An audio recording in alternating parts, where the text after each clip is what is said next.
جب یا علی مدد کہا گیا تو یہ گویا کہ کفر ہو گیا قرآن مجید کی روح سے۔ اللہ کے ماں سوا کسی کو مافوق الاسباب پکارنا جائز نہیں۔ اگر بتا چیلنج ہے مجھے، اپنا عقیدہ بتاؤ اللہ کے کتنے ہاتھ ہیں؟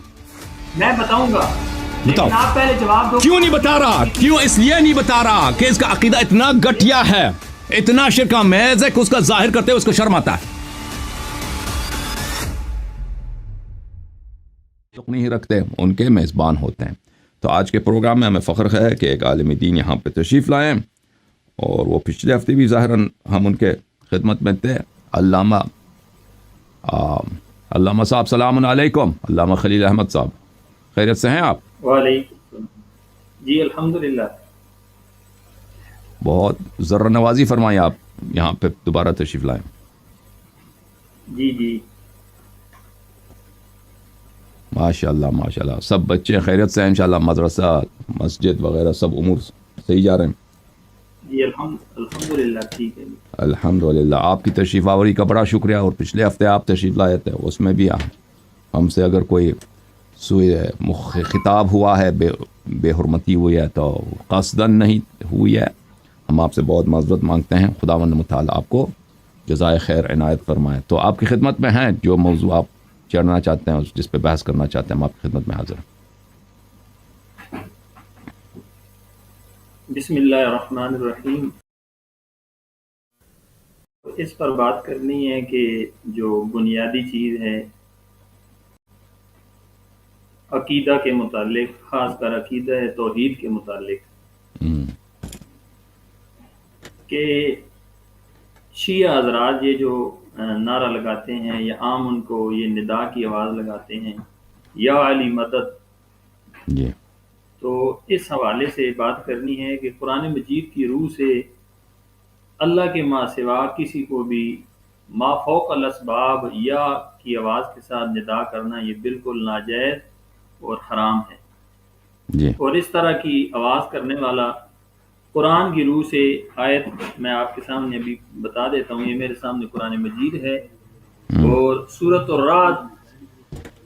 الرعد اور اس کا 13واں پارہ سورۃ الرعد آیت نمبر 14 ہے۔ جی، آپ کے سامنے آ گئی ہے آیت نمبر 14۔ جی جی، بسم اللہ پڑھیں، ہم پڑھیں، بسم اللہ کا تلاوت فرمائیں۔ اعوذ باللہ من الشیطان الرجیم، بسم اللہ الرحمن الرحیم۔ لہو دعوت الحق والذین يدعون من دونه لا يستجیبون لهم بشیء الا کباسط کفیہ الی الماء لیبلغ فاہ وما هو ببالغ وما دعاء الکافرین الا فی ضلال۔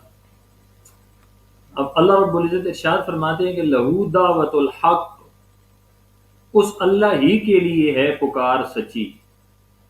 جی، اب لہو یہاں پر مقدم ہے تو اس میں حسر کا معنی ضرور آئے گا، کہ یہاں پر یہ معمول مقدم ہے کہ لہو دعوت الحق، اللہ ہی کے لیے ہے پکار سچی۔ اس کے بعد اللہ رب العزت ذکر فرماتے ہیں والذین یدعون من دونی، وہ لوگ کہ جن کو وہ پکارتے ہیں من دونہ، علاوہ اللہ کے۔ اب من دونہ اس نے آگے واضح کر دیا کہ ما سوى اللہ، سوائے اللہ کی ذات کے لوگ جن کو پکارتے ہیں، لا یستجیبون لهم بشیء، وہ ان کی پکار کا انہیں بالکل ذرا بھی جواب نہیں دے سکتے، قبول نہیں کر سکتے، سن نہیں سکتے۔ آگے اللہ پاک نے مثال بیان فرمائی الا کباسط کفی، ان کی مثال ایسے ہے جیسے کنویں پر جا کے ہاتھ پھیلانے والا الی الماء، پانی کی طرف، لیبلغ فاہ، تاکہ پانی ان کے منہوں کو پہنچ جائے، وما ہوا ببالغ، حالانکہ پانی پہنچنے والا نہیں ہے۔ آیت کے آخر میں فرمایا وما دعاء الکافرین الا فی ضلال، نہیں ہے پکار کافروں کی مگر نری گمراہی۔ اب اس آیت قرآن مجید کی آیت ہے، اس نے بالکل واضح کر دیا کہ ما فوق الاسباب، جہاں اسباب کا تعلق نہ رہے، ما فوق الاسباب، اللہ کے سوا کسی بھی ہستی کو پکارنا یہ شرک ہے، اور وہ اس نظریے اور عقیدے سے پکارنے والا شرک کا ارتکاب کرنے والا ہے۔ اور آیت کے آخر میں فرما دیا وما دعاء الکافرین الا فی ضلال، کہ نہیں ہے پکار کافروں کی مگر گمراہی۔ تو اس آیت نے یہ گویا کہ قرآن مجید کا فتویٰ ہے، کسی عالم کی، کسی مفتی کی بات نہیں، بلکہ قرآن مجید کی آیا ہے کہ اللہ کے ماں سوا کسی ہستی کو بھی ما فوق الاسباب پکار کرنا یہ حرام ہے، اور یہ شرک ہے، اور یہ کفر ہے۔ تو جتنے لوگ بھی اللہ کے سوا کسی کو پکارتے ہیں تو وہ دائرہ اسلام سے خارج ہو جاتے ہیں، چاہے اس کے مذہب کا کوئی بھی نام ہو۔ تو جب یا علی مدد کہا گیا تو یہ گویا کہ کفر ہو گیا قرآن مجید کی روح سے۔ اللہ کے ماں سوا کسی کو ما فوق الاسباب پکارنا جائز نہیں۔ جی اس کے بارے میں آپ اپنی بات بتائیں۔ جی خلیل احمد صاحب، اللہ تعالیٰ آپ کو جزائے خیر دے، مجھے کچھ منٹ بات کرنے دیں انشاءاللہ، اور جب میری بات ختم ہو تو پھر آپ اعتراض کیجئے۔ تو محترم ناظرین، بسم اللہ الرحمن الرحیم۔ علامہ صاحب نے استدلال فرمایا ہے، آپ نے ان کو استدلال سنا ہے، انہوں نے قرآن مجید کی آیت کوٹ کی ہے، اور اللہ تعالیٰ کے اس علاوہ کسی اور کو پکارنا ان کے نزدیک شرک ہے۔ اور انہوں نے کہا کہ شیعہ عام طور پہ یا علی مدد کہتے ہیں، یا حسین کہتے ہیں، یا زہرا کہتے ہیں، تو یہ مشرک ہوں گے۔ تو پہلی بات یہ ہے کہ ان کو خود پتہ ہے کہ صرف شیعہ اس بات کو یہ نہیں کرتے، توسل صرف شیعہ نہیں کرتے، استغاثہ صرف شیعہ نہیں کرتے۔ یہ کہ یا رسول اللہ کہنا یہ صرف شیعوں کے لیے مخصوص نہیں ہے، اگر یہ بہت سارے فرقے اس پہ عمل کرتے ہیں، اس کو کہتے ہیں، اور یہ اس کو اگر آپ صرف شیعہ اور اپنے فرقے کے مخالف رکھ دیں، یہ بات صحیح نہیں ہے۔ تو یہ سب مسلمانوں میں مشترک ہے، شیعوں کے علاوہ دوسرے فرقے بھی اس کا انجام دیتے ہیں، صرف جو وہابی حضرات ہیں اور جو سلفی حضرات ہیں اور ان سے متاثر دیوبندی حضرات اس کے مخالف ہیں۔ باقیہ سب مسلمین اس بات پہ ان کا اجماع ہے کہ یہ جائز ہے۔ اور یہ کہاں سے لیا گیا؟ یہ سب ابن تیمیہ سے لیا گیا ہے۔ ابن تیمیہ سے پہلے یہ آیات سب کے سامنے تھی۔ ابن تیمیہ کی وفات ہے سنہ 728۔ اب اس نے شاید مثلا اپنی نوجوانی میں یا عمر رسیدگی میں اس نے یہ باتیں کہی ہیں، اس سے پہلے بھی آیات سب کے سامنے تھی۔ اس سے پہلے کسی نے اس بات پر کہ استغاثہ کرنا یہ کفر ہے، اس پہ کسی نے کسی کی تکفیر نہیں کیا۔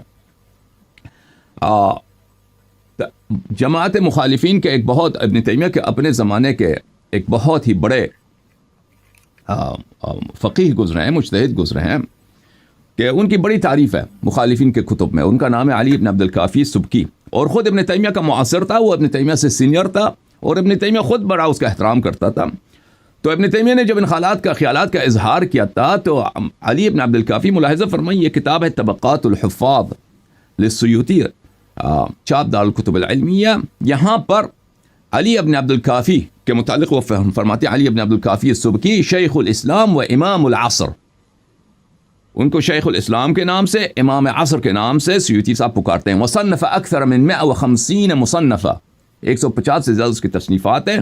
وتصانیفہ تدل علی تبحرہ فی الحدیث وغیرہ، اور اس کے تصانیف اس بات کی دلالت کرتی ہیں کہ وہ حدیث اور غیر حدیث کے علوم میں وہ استاد تھا۔ وسعت باعہ فی العلوم وتخرج به فضلاء العصر وولی قضاء الشام بوفات الجلال القزوینی، اور وہ شام کا قاضی القضات بھی رہا ہے۔ اچھا، اس کے متعلق عرض کریں کہ ذہبی صاحب نے خود ان کو، ذہبی جتنا بڑا محدث اور وہ ابن تیمیہ کے افکار کا بھی بڑا جاننے والا ہے ذہبی ان کے متعلق ان کا ایک قصیدہ ہے، یہ کتاب ہے اعیان العصر و اعوان النصر، ابن ایبک الصفودی کی، خلیل ابن ایبک الصفودی کی، جن کی وفات سنہ 764، جزء رابع۔ اس میں ذہبی کا ایک قصیدہ ہے کہ اس نے اس قصیدہ میں خطاب کیا ہے علی ابن عبد الکافی سبکی سے۔ ان میں سے جو الفاظ ذہبی صاحب کے یہ ہیں: تقی الدین یا قاضی الممالکی ومن نحن العبید وانت مالکی، یہ ان کے الفاظ ہیں کہ ہم آپ کے غلام ہیں، آپ ہمارے مالک ہیں۔ اور ان ففی الاحکام اقضانا علی، جیسے حدیث میں نا اقضانا علی، صحابہ کہتے تھے اقضانا علی علیہ السلام، ہم سب میں سے قضاوت میں، جج ہونے میں سب سے ماہر شخص، عالم شخص علی علیہ السلام ہے۔ وفی الخدام مع انس بن مالکی، اور دین کی خدمت میں انس بن مالک کی طرح جو رسول پاک صلی اللہ علیہ وسلم کے خادم رہے ہیں، اس طرح ہے۔ وکابن معین فی حفظ و نقد وفی الفتوى کسفیان و مالکی.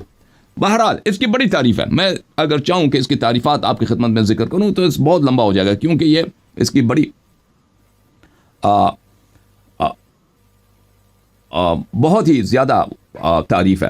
یہ ان کی کتاب ہے، علی بن عبد الکافی کی کتاب شفاء السقام فی زیارت خیر الانام صلی اللہ علیہ وآلہ وسلم، تبع لجنة التراث العربی، لجنة التراث العربی. اس کتاب میں صفحہ نمبر 160 میں الباب الثامن فی التوسل والاستغاثہ والتشفع بالنبی صلی اللہ علیہ وآلہ وسلم، اس باب پر. یہ میں اگر آپ کو چاہوں تو میں آپ کو دکھا بھی سکتا ہوں کہ خود ابن تیمیہ اس کے سامنے بڑا تواضع اور اپنے آپ کو بڑا حقیر بناتا تھا احترام میں. تو اس شخص کے الفاظ ملاحظہ فرمائیے کیا فرماتا ہے. اعلم انه يجوز ويحسن التوسل والاستغاثة والتشفع بالنبي صلى الله عليه وآله وسلم الى ربه سبحانه وتعالى، وجواز ذلك وحسنه من الامور المعلومه لكل ذي دين المعروفه من فعل الانبياء والمرسلين وسير السالفين والعلماء والعوام من المسلمين.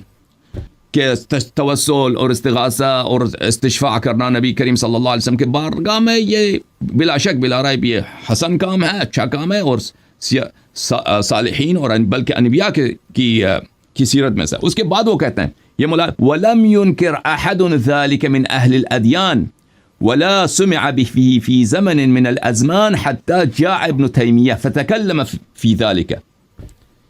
اس بات کو کسی نے اس کا انکار نہیں کیا. تشفع، توسل اور استغاثہ نبی کریم صلی اللہ علیہ وسلم کی طرف جب تک ابن تیمیہ آیا اور کسی مسلمانوں میں سے کسی نے نہیں کیا. بکلام لیس فیہ علی الضعفاء الاغمار وابتدع ما لم يسبق الیہ فی سائر الاعصار. وہ آیا ہے، اس نے بدعت کا آغاز کیا ہے، ایک چیز جو مشروع ہے، شرعی ہے، اس نے منع کیا. کہنے کا مقصد یہ ہے کہ یہ آیت جو آپ نے قرآن مجید سے کوٹ کی ہے، اس طرح اور بھی آیات ہیں قرآن مجید فرقان حمید میں، یہ سب کے سامنے موجود تھا. تواریخ میں کسی نے اس کو شرک نہیں کہا جب تک کہ ابن تیمیہ آیا. جس آیت کو آپ نے کوٹ کیا ہے وہ آیت سورہ رعد میں ہے، سورہ رعد کے آیت نمبر 14. آیا آپ نے ترجمہ کیا، میں آیت دکھا دیتا ہوں.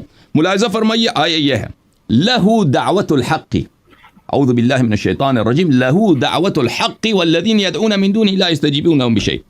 یہاں پہ لفظ مادہ جو ہے دعوی یدعو ہے. دعوت الحق، دعوت اردو میں ہم دعوت کہتے ہیں. دعوت الحق یہ دعا یدعو سے، دعا یدعو سے مشتق ہے، بلکہ اس کا مصدر ہے، اس کے لیے ہے دعوت حق.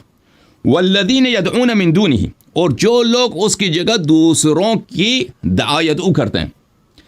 اب ابن تیمیہ کے اتباع اور ان کے مقلدین کی چالاکی یہاں پر یہ ہے کہ یہ ہمیشہ اس کو پکار کے معنوں میں لیتے ہیں کہ اللہ کے لیے ہے حق کی پکار، صرف اللہ کو پکار سکتے ہیں. والذین یدعون من دونہ، اور جو لوگ اللہ کے علاوہ دوسروں کو پکارتے ہیں، اس کا یہ ترجمہ کرتے ہیں، پھر اس سے وہ شرک نکال لیتے ہیں. لا یستجیبون لهم بشیء، وہ ان کی اجابت نہیں کرتا ہے. الا کباسط کفیہ الی الماء لیبلغ افواہ، مگر اس شخص کی طرح جو اپنے دونوں ہتھیلی پانی کی طرف دراز کرتا ہے، آگے کرتا ہے تاکہ اس کو پانی اپنے منہ میں لا دے. وما هو ببالغہ، اور وہ پانی اس کے منہ تک نہیں پہنچتا. وما دعاء الکافرین الا فی ضلال، کافرین کی دعا، پھر بھی اس کا ترجمہ کریں گے پکار، وہ گمراہی میں. اچھا، تو یہ اس سے لوگوں نے شرک نکال دیا. میں ان حضرت کی خدمت میں اور اپنے بقیہ مشاہدین کی خدمت میں عرض کرتا ہوں کہ یاد رکھو کہ یہ ایک بہت سادہ سا چال ہے ان لوگوں کی، اور اس کا جواب بڑا آسان ہے. اور وہ جواب قرآن کے مجید میں مفسرین نے، ان کے اپنے فرقے کے صحابہ نے، مفسرین نے اس پہ زور دیا ہے. اس بات پر، کس بات پر؟ کہ دعا یدعو کے دو معنی ہیں، لغت میں اور شرع میں، لغت میں اور قرآن میں اور حدیث میں.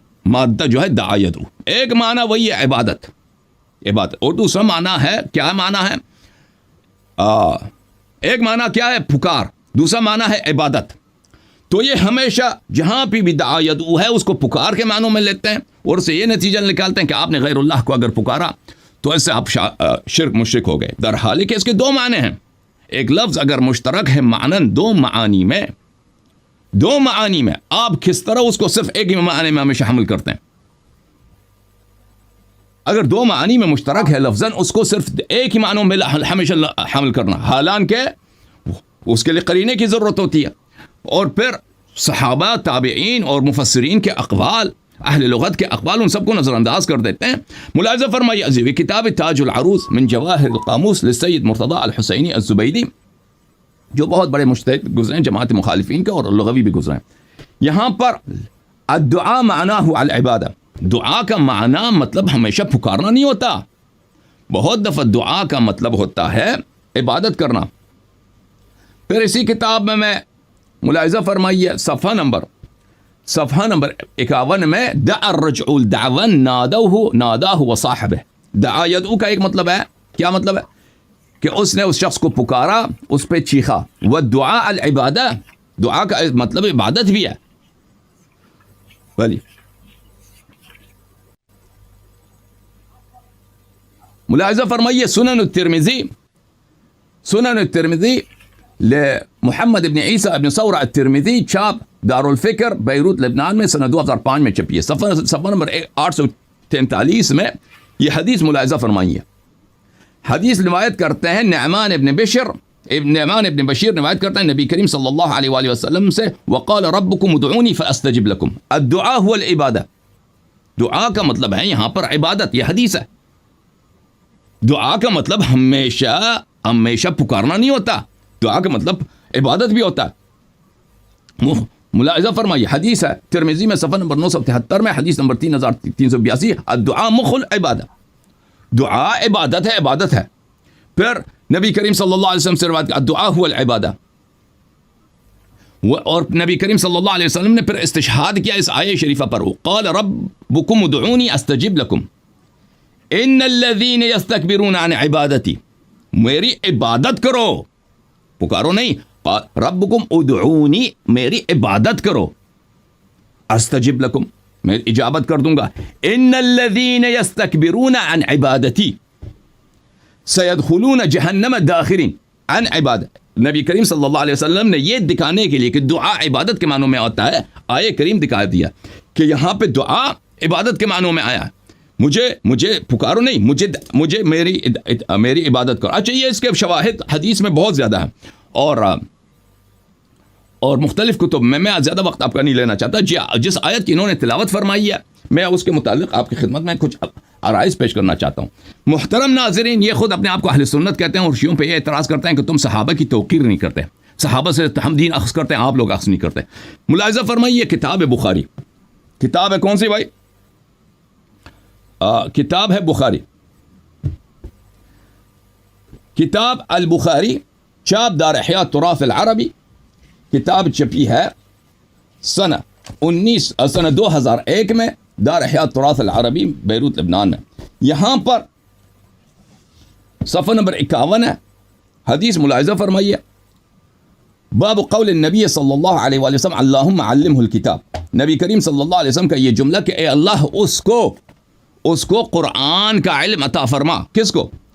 عبداللہ ابن عباس سے روایت، اکرمہ عبداللہ ابن عباس روایت کرتے ہیں کہ نبی کریم صلی اللہ علیہ وآلہ وسلم ضمنی، انہوں نے مجھے گلے لگایا. وقال اللہم علمہ الکتاب، اور فرمایا کہ اے پروردگار، دعا کیا، مجھے آغوش میں لیا اور دعا کیا اے اللہ مجھے کیا کرو، اس کو قرآن مجید کا علم عطا کرو. اور جماعت مخالفین میں اس بات پہ کوئی اختلاف ہی نہیں ہے کہ صحابہ میں ان صحابہ میں سے جن کا شمار سب سے عالم صحابہ اور فقیہ صحابہ اور مفسر صحابہ میں ہوتا ہے، عبداللہ ابن عباس کا شمار اس میں ہے. اور خود عمر بن الخطاب مختلف مواقع پر ان سے فتویٰ لیتے تھے، ان کی طرف مراجعہ کرتے تھے، ان کی اپنی کتب میں موجود ہے. اچھا، تو یہ عبداللہ ابن عباس کی یہ شان و منزلت ہے.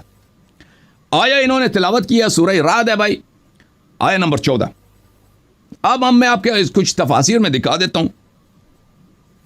یہ کتاب تنویر المقباس من تفسیر عبداللہ ابن عباس، جمعہ محمد ابن یعقوب الفیروز آبادی، متوفى نمبر 817. انہوں نے عبداللہ بن عباس کے اقاویل کو جمع کیا اس قرآن تفسیر قرآن میں. شاب دار الکتب العلمیہ کتاب چھپی ہے سن 1992 میں بیروت میں. یہاں پہ ملاحظہ فرمائیے یہی تفسیر سورہ رعد ہے.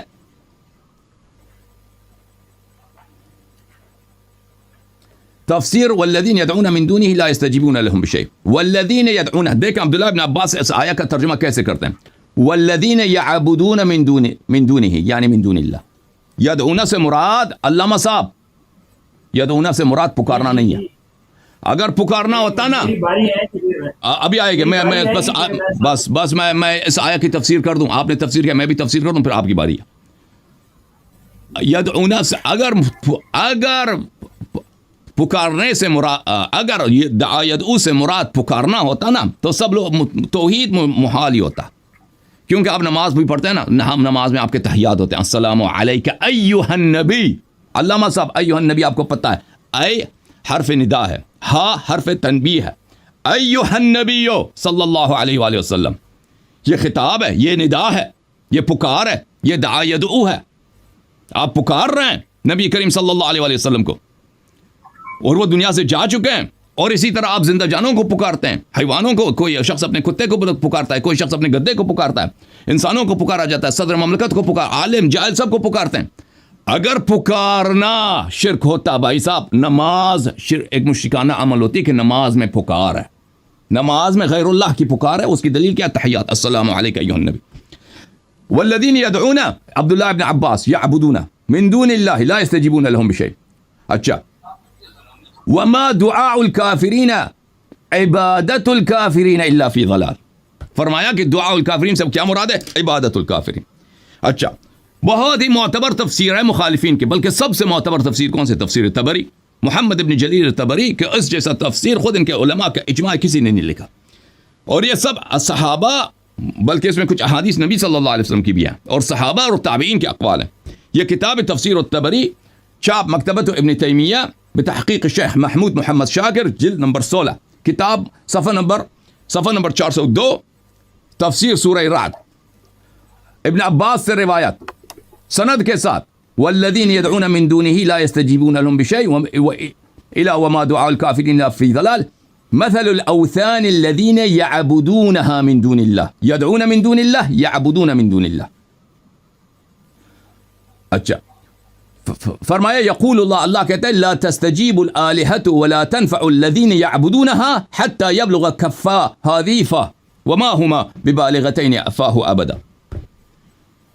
فرمایا کہ یہ واضح ہے، مکرر عبداللہ ابن عباس ایک بار نہیں 2 بار فرماتا ہے کہ اس سے مراد کیا ہے. اس سے مراد یدعون سے مراد یعبدون ہے، پکار نہیں ہے، عبادت ہے، کہ جو لوگ اللہ کے سوا دوسروں کی عبادت کرتے ہیں. اچھا، ملاحظہ فرمائیے، کتاب الکشف والبیان المعروف بتفسیر الثعلبی،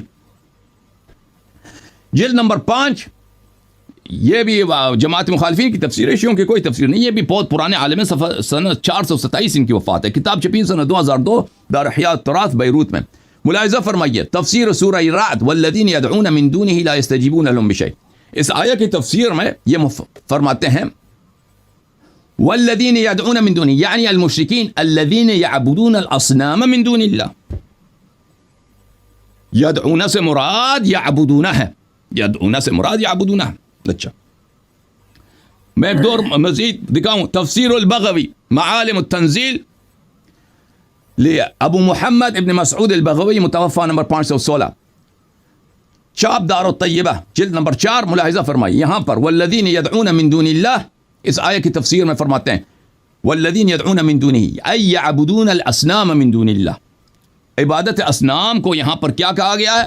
عبادت اصنام کو یدعون. اور پھر ابن تیمیہ کا اپنا شاگرد ابن کثیر الدمشقی، اس کی تفسیر ہے جزء رابع، چاپ دار الطیبہ، سنہ 1999 میں دار الطیبہ میں چھپی ہے. والذین یدعون من دونہ، انہوں نے بھی فرمایا ومثل الذین یعبدون آلہۃ. یدعون سے کیا مراد ہے؟ یدعون سے مراد یعبدون ہے. خلاصہ کلام، اس سے مراد یہ نہیں ہے کہ جو آپ پکارتے ہیں اللہ کے سوا کسی اور کو پکارتے ہیں آپ مشرک ہو گئے. بھائی، اللہ کے سوا کسی دوسرے کی عبادت کریں تو مشرک ہیں. اگر اللہ کے سوا کسی دوسرے کو پکارنا شرک ہوتا نا تو دنیا میں کوئی موحد نہیں تھا. کیونکہ سب کسی نہ کسی کو آپ پکاریں گے. نماز بھی پڑھتے ہیں تو نبی صلی اللہ علیہ وسلم کو پکارتے ہیں. اور اس کے علاوہ قرآن یہ نہیں کہتا, دیکھیں بس 30 سیکنڈ مزید, اگر دیکھو عزیزو, شرک ایک عقلی چیز ہے, یعنی اللہ کے ساتھ کسی کو شریک کرنا, اللہ کے ساتھ کسی اور کو بھی اللہ ماننا, الہی صفات دینا, یہ ہے شرک. اگر یہ شرک ہوتا تو ہر جگہ یہ شرک ہوتا. غیر اللہ کو پکارنا ہر جگہ شرک ہوتا. کیوں نماز میں آپ کہتے ہیں السلام علیکم ایھا النبی؟ نبی صلی اللہ علیہ وسلم نماز میں, وہ اجازت دے پلیز چپ کریں, مجھے بات کر, پلیز مجھے بات کرنے دو نا, اس طرح نہیں ہے بھائی. آپ نوٹ کریں, قلم پین پیپر لے لیں جیسے میں نے لیا نا, نوٹ کریں, ایک ایک لفظ لکھ دیں, جواب دے دیں. ہاں نوٹ کرو, پھر اپنی باری میں بات کرو. اچھا نماز میں تو وہ جائز ہے, غیر نماز میں جائز نہیں. اچھا انہوں نے پھر میں نے تو ان کو دکھا دیا کہ عبداللہ ابن عباس کی کیا پوزیشن ہے. عبداللہ ابن عباس مجھے پیغمبر صلی اللہ علیہ وسلم نے گلے لگایا اور کہا کہ اللہم علمہ الکتاب, اے پروردگار عالم اس کو قرآن مجید کی تفسیر کا علم عطا فرما. ان لوگوں نے خود اپنی کتابوں میں روایت کیا کہ عبداللہ ابن عباس پیغمبر صلی اللہ علیہ وسلم کے ساتھ تھے, جبرائیل آیا, جبرائیل نے عبداللہ ابن عباس کہا ھذا ربانی ھذہ الامہ, کہ جبرائیل کا یہ قول ہے ان کے نزدیک کہ یہ اس امت کا ربانی ہے, عالم ربانی ہے, مفسر قرآن ہے. اور صحابہ میں ان کے نزدیک سب سے زیادہ جو جس کی تفسیر نقل کی گئی یہی ہے, ان میں سے یہی ہے کہ شاید عبداللہ ابن عباس کی باقی صحابہ سے زیادہ ہے اس کے اقوال. میں نے ان کا قول ان کو دکھایا, یہ ملاحظہ فرمائیے عزیزو, انہوں نے توجہ نہیں دیا. تنویر المقباس میں تفسیر ابن عباس میں نے یہاں سے بھی دکھا دیا, پھر سند کے ساتھ کتاب تفسیر طبری میں بھی دکھا دیا کہ انہوں نے کیا کہا. سورہ رعد دیکھو میرے بھائی, والذین یدعون من دونہ والذین یعبدون من دون اللہ, یدعون کا انہوں نے, میں نے کتنے تفاسیر دکھا دیا. یدعون کا مطلب ہے یا لغت میں, حدیث میں اور تفسیر میں, یدعون کا مطلب ہمیشہ پکارنا نہیں ہوتا, بہت دفعہ عبادت کرنا ہوتا ہے. اور پھر یہ کہتا ہے دعا, ملاحظہ فرماؤ بھائی صاحب, یہ عبداللہ ابن عباس کی تفسیر ہے, وما دعاء الکافرین عبادت الکافرین. کھول کے دیکھو نا ان کے بھائی, ادھر دیکھو نا صفحے کی طرف, دعاء الکافرین عبادت الکافرین الا فی ضلال. پھر بعد میں نہیں کرنا کہ کیوں دعا کیسے عبادت بن گیا. دیکھو دعا, وما دعاء الکافرین الا عبادت, کیوں عبداللہ ابن عباس یہ کہتا ہے؟ عبداللہ ابن عباس کیوں, کیا فرق ہے؟ ایک منٹ, دعا اور عبادت میں کیا فرق ہے؟ دعا اور عبادت میں یہ فرق ہے کہ دعا بعض دفعہ پکار ہوتا ہے, بعض دفعہ عبادت ہوتا ہے. قال رب انی دعوت قومی لیلا ونہارا فلم یزدہم دعائی الا فرارا, فلم یزدہم دعائی الا فرارا. کیا حضرت نوح علیہ السلام اپنی قوم کی عبادت کرتے تھے؟ نہیں, قوم کو دعوت دیا, قوم نے نہیں مانا. پلیز مجھے بات کرنے دو, پلیز میری باری ہے, میری باری ہے خلیل احمد صاحب, میری باری ہے. تو دعا کا کیا مطلب ہوا عزیز؟ دعا کے دو میں نے لغت سے دکھا دیا کہ دعا کا کبھی مطلب یہ ہوتا پکارنا, کبھی مطلب یہ ہوتا عبادت کرنا. تم جو آیات قرآن مجید میں اردو زبان میں مثلا لفظ کل ہے, ایک کل ہے ماضی کے لیے, ایک کل ہے آئندہ کے لیے. اب اس کا مطلب یہ نہیں ہے کہ لفظ کل جہاں بھی آیا ہم اس کو لیں گے ماضی کے معنوں میں, گزرے والے, یہ نہیں ہوتا. وہ دیکھنا ہوتا ہے. یہاں پہ جتنے آیات آپ نے کوٹ کی ہیں میرے بھائی, وہ ان مشرکین کے لیے جو عبادت کرتے تھے, غیر اللہ کی عبادت کرتے تھے, بتوں کے سامنے سجدے کرتے تھے, وہ بتوں کو اپنا بھگوان سمجھتے تھے. دعا یدعو ان آیات میں ان کے لیے نہیں ہے, یہ پکارنے کے لیے نہیں ہے. اچھا آپ نے سورہ فاطر کا آیہ نمبر 13 کیا کوٹ کیا؟ میں نے اچھی طرح سے جواب دیا. انہوں نے جو آیات کوٹ کی ہے نا سورہ رعد کی. اب سورہ فاطر کی طرف چلتے ہیں. سورہ فاطر کا آیہ وافی الہدایہ, اعوذ باللہ من الشیطان الرجیم, والذین تدعون من دونہ ما یملکون من قطمیر, جن کی تم عبادت کرتے ہو. یہ مشرکین قریش سے, مشرکین مکہ سے خطاب ہے کہ جن کی تم عبادت کرتے ہو. ہاں تدعون کا معنی عبادت, وہی بات اسی پہ, سارا بات اسی پر ہے کہ تدعون کا مطلب کیا ہے. تدعون کا مطلب سے یہ کن کی بات ہو رہی ہے؟ پہلی بات ہے کہ یہ اہل بیت علیہ السلام رسول اللہ صلی اللہ علیہ وسلم کی بات نہیں ہو رہی ہے, یہ بتوں کی بات ہو رہی ہے. دوسری بات یہ کہ یہ بتوں کی پوجا کرتے تھے, عبادت کرتے تھے. بات اجازت دیں مجھے بات کرنے کی, پلیز مجھے بات کرنے دیں. ہاں بالکل آگے چلیں گے, آپ مجھے بات کرنے دیں گے تو آگے چلیں گے نا. والذین تدعون من دونہ, جن کی تم عبادت کرتے ہو اللہ کے بجائے, ما یملکون من قطمیر, وہ جو قطمیر ہے, جو کھجور کی دانے کی کھال ہے, اس کی بھی ملکیت نہیں رکھتے بھائی, یہ کچھ بھی نہیں. یعنی واضح طور پر ہے کہ یہ بتوں کی بات ہو رہی ہے. وَإِلَّا رسول اللہ صلی اللہ علیہ وسلم, رسول اللہ صلی اللہ علیہ وسلم تو دنیا و آخرت اللہ نے ان کو دیا. رسول اللہ صلی اللہ علیہ وسلم سے زیادہ اللہ کے نزدیک صاحب درجات, ان کے نزدیک صاحب وسائل کوئی ہے ہی نہیں ہے. ٹھیک ہے نا. یہ کن کی بات ہو رہی ہے؟ وہ بتوں کی بات ہو رہی ہے جن کی نہ جان ہے نہ روح ہے, کچھ بھی نہیں ہے, وہ کسی چیز کی ملکیت نہیں رکھتے. یہ پیغمبر کی بات نہیں ہو رہی ہے, اہل بیت اطہار علیہم السلام, ائمہ ابرار علیہم السلام کی بات نہیں ہو رہی ہے. ان تدعوہم لا يسمعوا دعاءکم, اگر ان کی عبادت کرو تو وہ تمہاری عبادتوں کو نہیں سنتے. وَلَوْ سَمِعُوا مَا اسْتَجَابُوا لَكُمْ, اور اگر سن بھی لینا وہ آپ کی اجابت نہیں کرتے. کیا آپ کا عقیدہ یہی ہے کہ پیغمبر صلی اللہ علیہ وسلم نہیں سنتے, ہم سلام کرتے نہیں سنتے؟ عقیدہ یہی آپ کا؟ آگے چلے, آگے آیت کا چلیں. وَيَوْمَ الْقِيَامَةِ يَكْفُرُونَ بِشِرْكِكُمْ, اور روز قیامت قرآن کے مختلف آیات میں ہے, مختلف آیات میں کہ اللہ تعالیٰ روز قیامت بتوں کو لا دے گا اور ان کو جہنم میں ڈال دے گا. یہ سورہ مبارک, بہت سارے سورہ طٰہٰ میں, سورہ انبیاء میں, بہت سارے سورتوں میں. اب مجھے وہ آیات میں نے کبھی اکٹھا نہیں کیا ایک جگہ دکھانے کے لیے. مختلف آیات میں قرآن مجید کا یہ بیان ہے کہ خداوند متعال جس طرح انسانوں کو محشور کرے گا, حیوانوں کو محشور کرے گا روز قیامت, اسی طرح بتوں کو اور بھگوانوں کو بھی محشور کرے گا اور ان کو جہنم ڈال دے گا, اور بتا دے گا کہ بھئی اگر یہ خدا ہوتے جہنم نہ جاتے. روز قیامت یہ جن کے جو آپ کے بھگوان ہیں یہ آپ کی شرک کا انکار کریں گے. وَلَا يُنَبِّئُكَ مِثْلُ خَبِيرٍ, اور آپ کو خبیر کے مانند ایک بہت ہی عالم, بہت ہی جو سب کچھ جانتا ہے اس کی طرح کوئی آپ کو نہیں سکھا سکتا. اچھا, یہ جب آپ نے دیکھا اس آیات کی, اب تفسیر کی طرف آتے ہیں. آیت کی تفسیر کیا ہے؟ دیکھو میرے محترم ناظرین, یہ ایک تفسیر ہے ابن تیمیہ کی.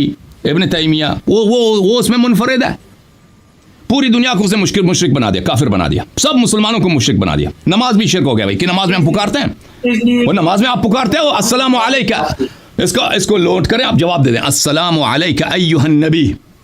یہ پکار ہے, یہ تحیات ہے. نماز آپ نماز پڑھ ہی نہیں سکتے کیونکہ نماز آپ کا شرک ہے. نماز میں آپ نے پکارا غیر اللہ کو. اچھا, یہ ایک ابن تیمیہ کی تفسیر ہے, ایک پورے مسلمین کا تفسیر ہے. میں شیعوں کا تفسیر آپ کو نہیں دکھا رہا, مخالفین کی تفسیر دکھا رہا ہوں. یہ کتاب تنویر المقباس من تفسیر ابن عباس, چاپ سنہ 1992, چاپ دارالکتب العلمیہ. سورہ فاتر ہے بھائی, ملاحظہ فرماؤ. والذین تدعونه من دونه ما لا يملكون من قمطیر, والذین تدعونه تعبدون. تو بھائی کیوں کہہ رہا ہے بھائی؟ کیونکہ وہ تدعون کے دو معنی ہیں, ایک معنی پکارنا, ایک معنی عبادت کرنا. عبداللہ ابن عباس اہل لغت ہے, عبداللہ ابن عباس صحابی ہے, عبداللہ ابن عباس عالم ہے. وہ آپ کو بتا رہا ہے کہ بھئی یہاں پہ پکارنے کے معنوں میں نہ لینا, وَإِلَّا تو یہ تو زندگی میں مننا ممکن ہو جائے گا. ہر جگہ نماز بھی نہ پڑھو, السلام علیکم ایھا النبی, یہ پکار ہے, یہ پکار ہے. تم کہ ایک دوسرے کو بھی نہ پکارو, یہ سب شرک ہو گیا بھائی. سب دنیا میں ایک موحد پیغمبر بھی نستجیر باللہ مشرک ہو گئے. پھر فرمایا وَإِن تَدْعُوهُمْ یعنی الآلہہ, یعنی عبادت کرو خداووں کی, لا يسمعوا دعاءکم. وَيَوْمَ الْقِيَامَةِ يَكْفُرُونَ بِشِرْكِكُمْ تَتَبَرَّأُ الْآلِهَةُ مِنْ شِرْكِكُمْ وَعِبَادَتِكُمْ إِيَّاهُ. روز قیامت آلہہ, خداؤں جو بھگوانے ہیں, وہ بھگوان ہیں اور وہ خدائیں غیر اللہ, وہ سب آپ سے برات کریں گے, آپ کو گالی دیں گے اور آپ کی عبادت سے وہ برات کا اظہار کہ ہمیں آپ کی عبادت ہمیں پسند نہیں ہے. یہ کتاب ہے تفسیر مقاتل ابن سلیمان, یہ بھی بہت بڑے تابعی ہیں جماعت مخالفین کے, جزء 40, چاپ بیروت لبنان. وہ گرچہ جماعت مخالفین اس کی زیادہ اتنی قدر نہیں کرتے لیکن مفسرین کے نزدیک اس کے اقوال کوٹ ہوتے ہیں. اچھا, یہاں پر بھی سورہ فاتر کے شرح میں تفسیر میں والذین تدعون من دونه تعبدون, تدعون یعنی تعبدون من دونه, انہوں نے بھی تدعون کا مطلب تعبدون لیا. اور سب سے بھائی صاحب آپ کا امام ابن تیمیہ اپنے مختلف کتب میں اس نے بارہا کہا کہ بہترین تفسیر جو ہے تفسیر ابن طبری ہے. اور میں اس بات کا مخالف نہیں جانتا جماعت مخالفین میں کہ کسی نے کہا ہو کہ فلان تفسیر طبری سے بہتر ہے. اللہ جانتا ہے, میں نے کبھی نہیں دیکھا ہے. جنہوں نے بھی تفاسیر کے متعلق بات کی ہے, تفاسیر کے متعلق ان کی گریڈنگ کی ہے کہ بھئی درجہ بندی کی ہے, سب نے کہا کہ تفسیر طبری بہترین تفسیر ہے. جماعت مخالفین کے جو علماء, یہ کتاب ہے تفسیر طبری, جامع البیان عن تعویل آیات القرآن, چھاپ دار ہجر, جلد نمبر 19, چھپی ہے قاہرہ میں 2001 میں. ملاحظہ فرمائی والذین تدعون من دونه والذین تعبدون ایها الناس من دون ربکم. تدعون کا مطلب ہے تعبدون. جیسے نبی کریم صلی اللہ علیہ وسلم کے حدیث میں نے دکھایا, اہل لغت کے اقوال دکھایا کہ تدعون ہمیشہ پکار کے معنوں میں نہیں ہوتا. دعا یدعو بہت دفعہ عبادت کے معنوں میں ہوتا ہے کہ اللہ کے سوا کسی اور کی عبادت کرو. تجھ مشرک ہو, اللہ کے بجائے کسی اور کو پکارو, یہ مشرک ہو گئے. ابھی پانی چاہیے, بیگم سے پانی مانگا, وہ مشرک ہو گئے, مشرک ہو گئے. یا رسول نماز پڑھ رہے ہیں, السلام علیکہ ایھا النبی, یا نبی اللہ میری شفاعت کرو, مشرک ہو گئے, مشرک ہو گئے. آپ نے وہ پیغمبر کو پکارا, مشرک ہو گئے. یہ کوئی کہتا ہے بھائی, کوئی عاقل یہ کہتا ہے؟ تفسیر السمرقندی بحر العلوم متوفى سنة 375 جزء ثالث چاپ دار الکتب العلمیہ. ملاحظہ فرمائی تفسیر سورہ فاطر والذین تدعون من دونه ما يملكون من قطمیر. اس کی شرح میں فرماتے ہیں, اس کی تفسیر میں فرماتے ہیں والذین تدعون من دونه یعنی من دون اللہ من الاوثان وما يعبدونهم من دون اللہ. تدعون کا مطلب یہ ہے کہ ان کو جو اللہ کے علاوہ جو بتیں ہیں, جو بھگوانے ہیں, ان کی جو عبادت کرتے ہیں, یہ مشرکین عبادت کرتے ہیں, اس کی بات ہو رہی ہے. یہ تفسیر جلالین ہے, ملا جلال محلی اور ملا جلال سیوطی, ان دونوں کی کتاب ہے جلالین, اسی لیے اس کو جلالین کہتے ہیں. چاپ دار ابن کثیر یہاں پہ سورہ فاطر ہے والذین تدعون من دونه, تدعون یعنی تعبدون. اچھا جناب, تفسیر المراغی احمد مصطفیٰ المراغی, کیا تفسیر ہے یہ تفسیر المراغی, ادبی لحاظ سے بہت ہی زبردست تفسیر ہے. اچھا, اس جیسا تفسیر کم لکھا گیا ہے, سن 1946 میں ایک کتاب لکھی گئی ہے, یہ چھپی ہے صفحہ نمبر 117 میں. والذین تدعون من دونه ای والذین تعبدونهم من الاوثان والاوثان. تعبدون کے معنی. اچھا, آپ نے جن آیات کو کوٹ کیا ہے نا, ادعوا اللہ او ادعوا الرحمن, یہ کہتے ہیں اس کا یہاں پہ پکار کے معنوں میں آیا. ہم مان بھی لیں نا یہاں پہ پکار کے معنوں میں آیا, تو اس کا مطلب نہیں کہ ہر جگہ پکار کے معنوں میں آیا.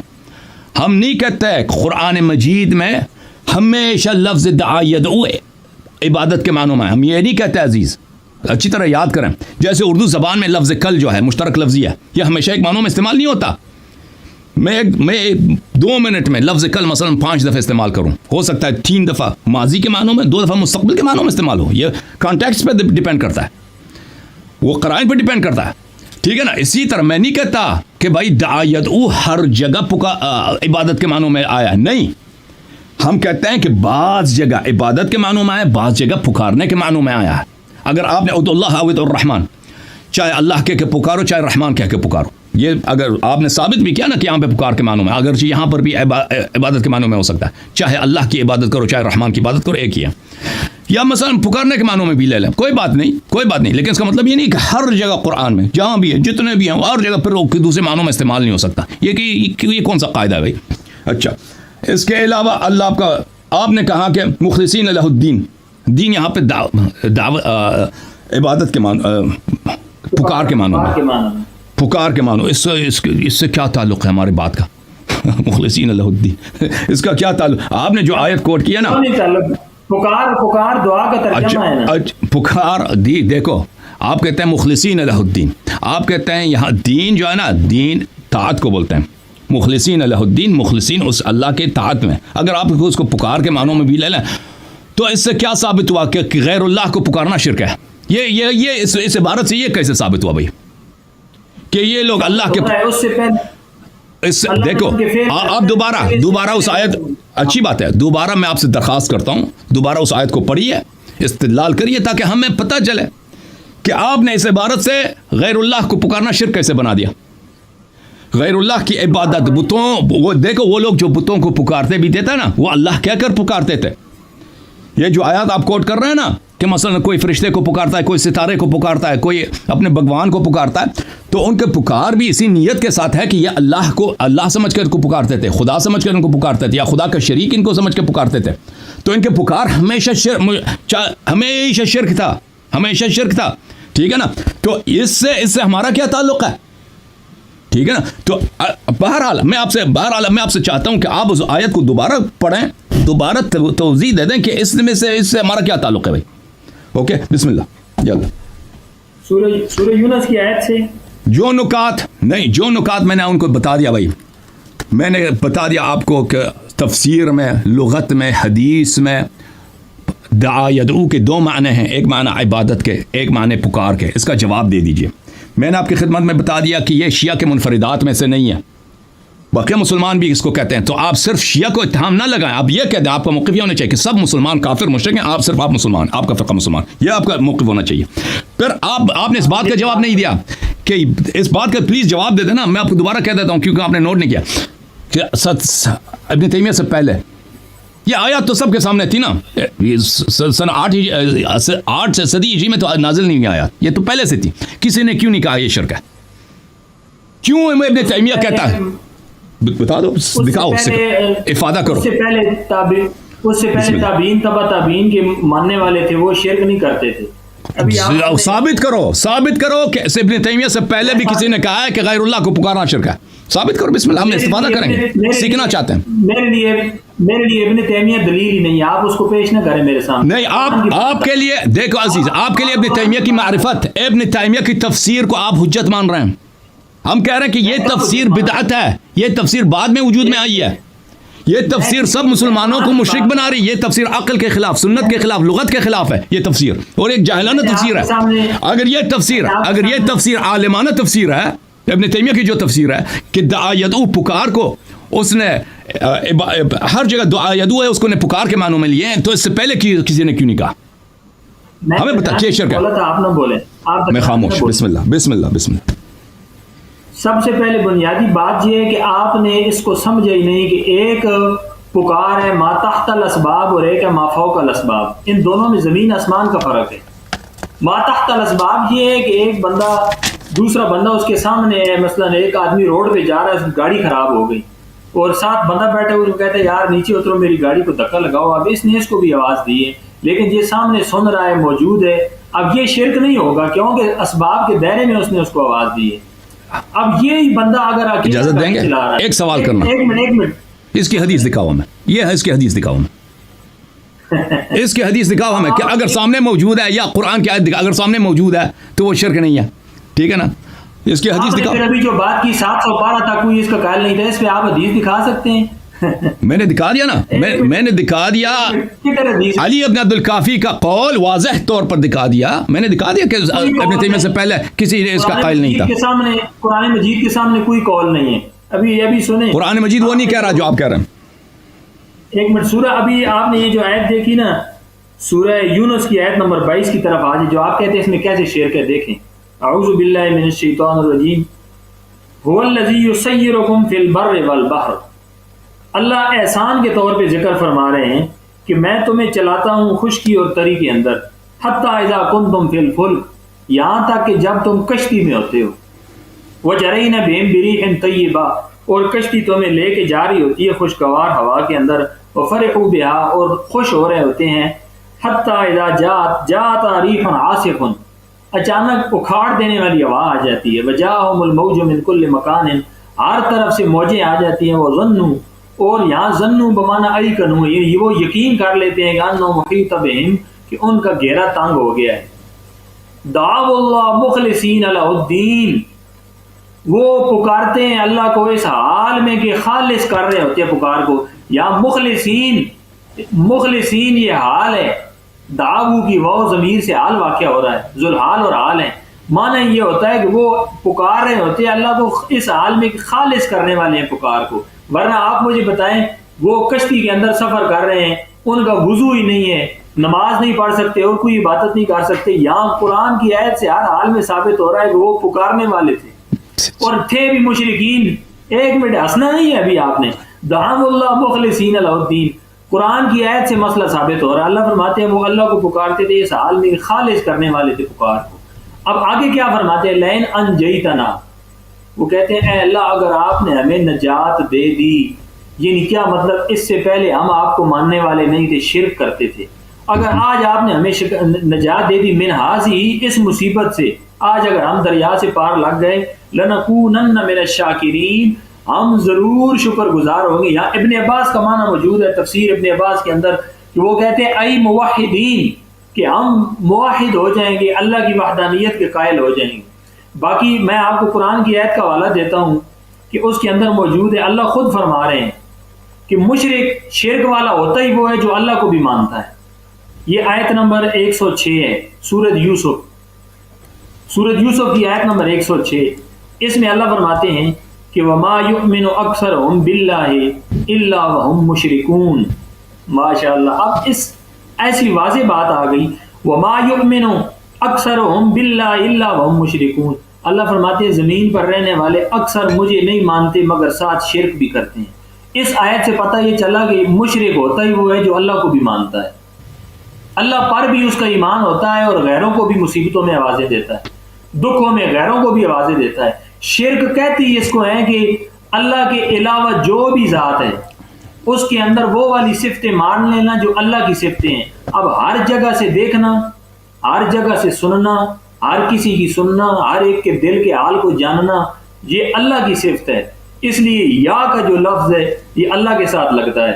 اگر اللہ کے علاوہ ما فوق الاسباب کسی کو بھی یا کہہ کے پکارا، اب آپ میرے سامنے ویڈیو میں نظر آ رہے ہیں، میری بات آپ سن رہے ہیں، میں کہتا ہوں یا حسن اللہ یاری، آپ کہتے ہیں لبیک، تو یہ میں نے ما تحت الاسباب آپ کو آواز دی ہے۔ اگر کیمرہ بند ہو جاتا ہے، میں آپ سے کہتا ہوں یا حسن اللہ یاری فلاں کام کریں، تو یہ بھی شرک ہو جائے گا، کیونکہ اسباب درمیان میں منقطع ہو گئے، میں آپ کو آواز دے رہا ہوں۔ تو یہاں بھی مسئلہ یہ ہے کہ جو ہستیاں وفات پا کے دنیا سے چلے گئے ہیں، ابھی آپ دیکھیں قرآن کی آیت، ابھی آپ نے کہا نا یہ آیتیں بتوں کے لیے آئی ہیں، یہ بات بہت کمزور ہے، اس میں کوئی شک نہیں کہ قرآن مجید میں بتوں کی بھی نفی کی گئی ہے، لیکن دونوں کے لیے قرینہ موجود ہوتا ہے۔ جہاں بت مراد ہوتے ہیں وہاں بھی قرینہ ہوتا ہے، اور جہاں بت نہیں بلکہ نیک لوگ اور نیک ہستیاں سب کا انبیاء اولیاء ہوتے ہیں۔ اس پر آپ حوالہ دیکھیں گے، سورۃ الانعام ہے، اور اس کا رکوع نمبر اور آیت نمبر میں آپ کو بتا دیتا ہوں۔ ہر جگہ بت مراد نہیں ہے۔ آیت نمبر 116 ہے، 5واں رکوع ہے، سورۃ المائدہ۔ سورۃ المائدہ، اعوذ باللہ، سورۃ المائدہ، سورۃ انعام، انعام بولا ہے مائدہ بولا ہے بھائی؟ مائدہ کون سا آیت نمبر؟ آیت نمبر 116، رکوع 5واں رکوع مکمل ہو رہا ہے سورت۔ اوکے، اعوذ باللہ من الشیطان الرجیم۔ اللہ فرماتے ہیں وَإِذْ قَالَ اللَّهُ، جب اللہ نے فرمایا یا عیسیٰ ابن مریم، اے عیسیٰ بیٹے مریم کے، أَأَنْتَ قُلْتَ لِلنَّاسِ، کیا آپ نے لوگوں سے کہا تھا دنیا میں، یہ قیامت کے دن اللہ فرمائیں گے کہ دنیا میں آپ لوگوں کو کہہ کر آئے تھے کہ اتخذونی و امیہ، کہ بنا لینا مجھے بھی اور میری ماں کو بھی، الہین من دون اللہ، اللہ کے علاوہ ہم دونوں کو الہ بنا لینا۔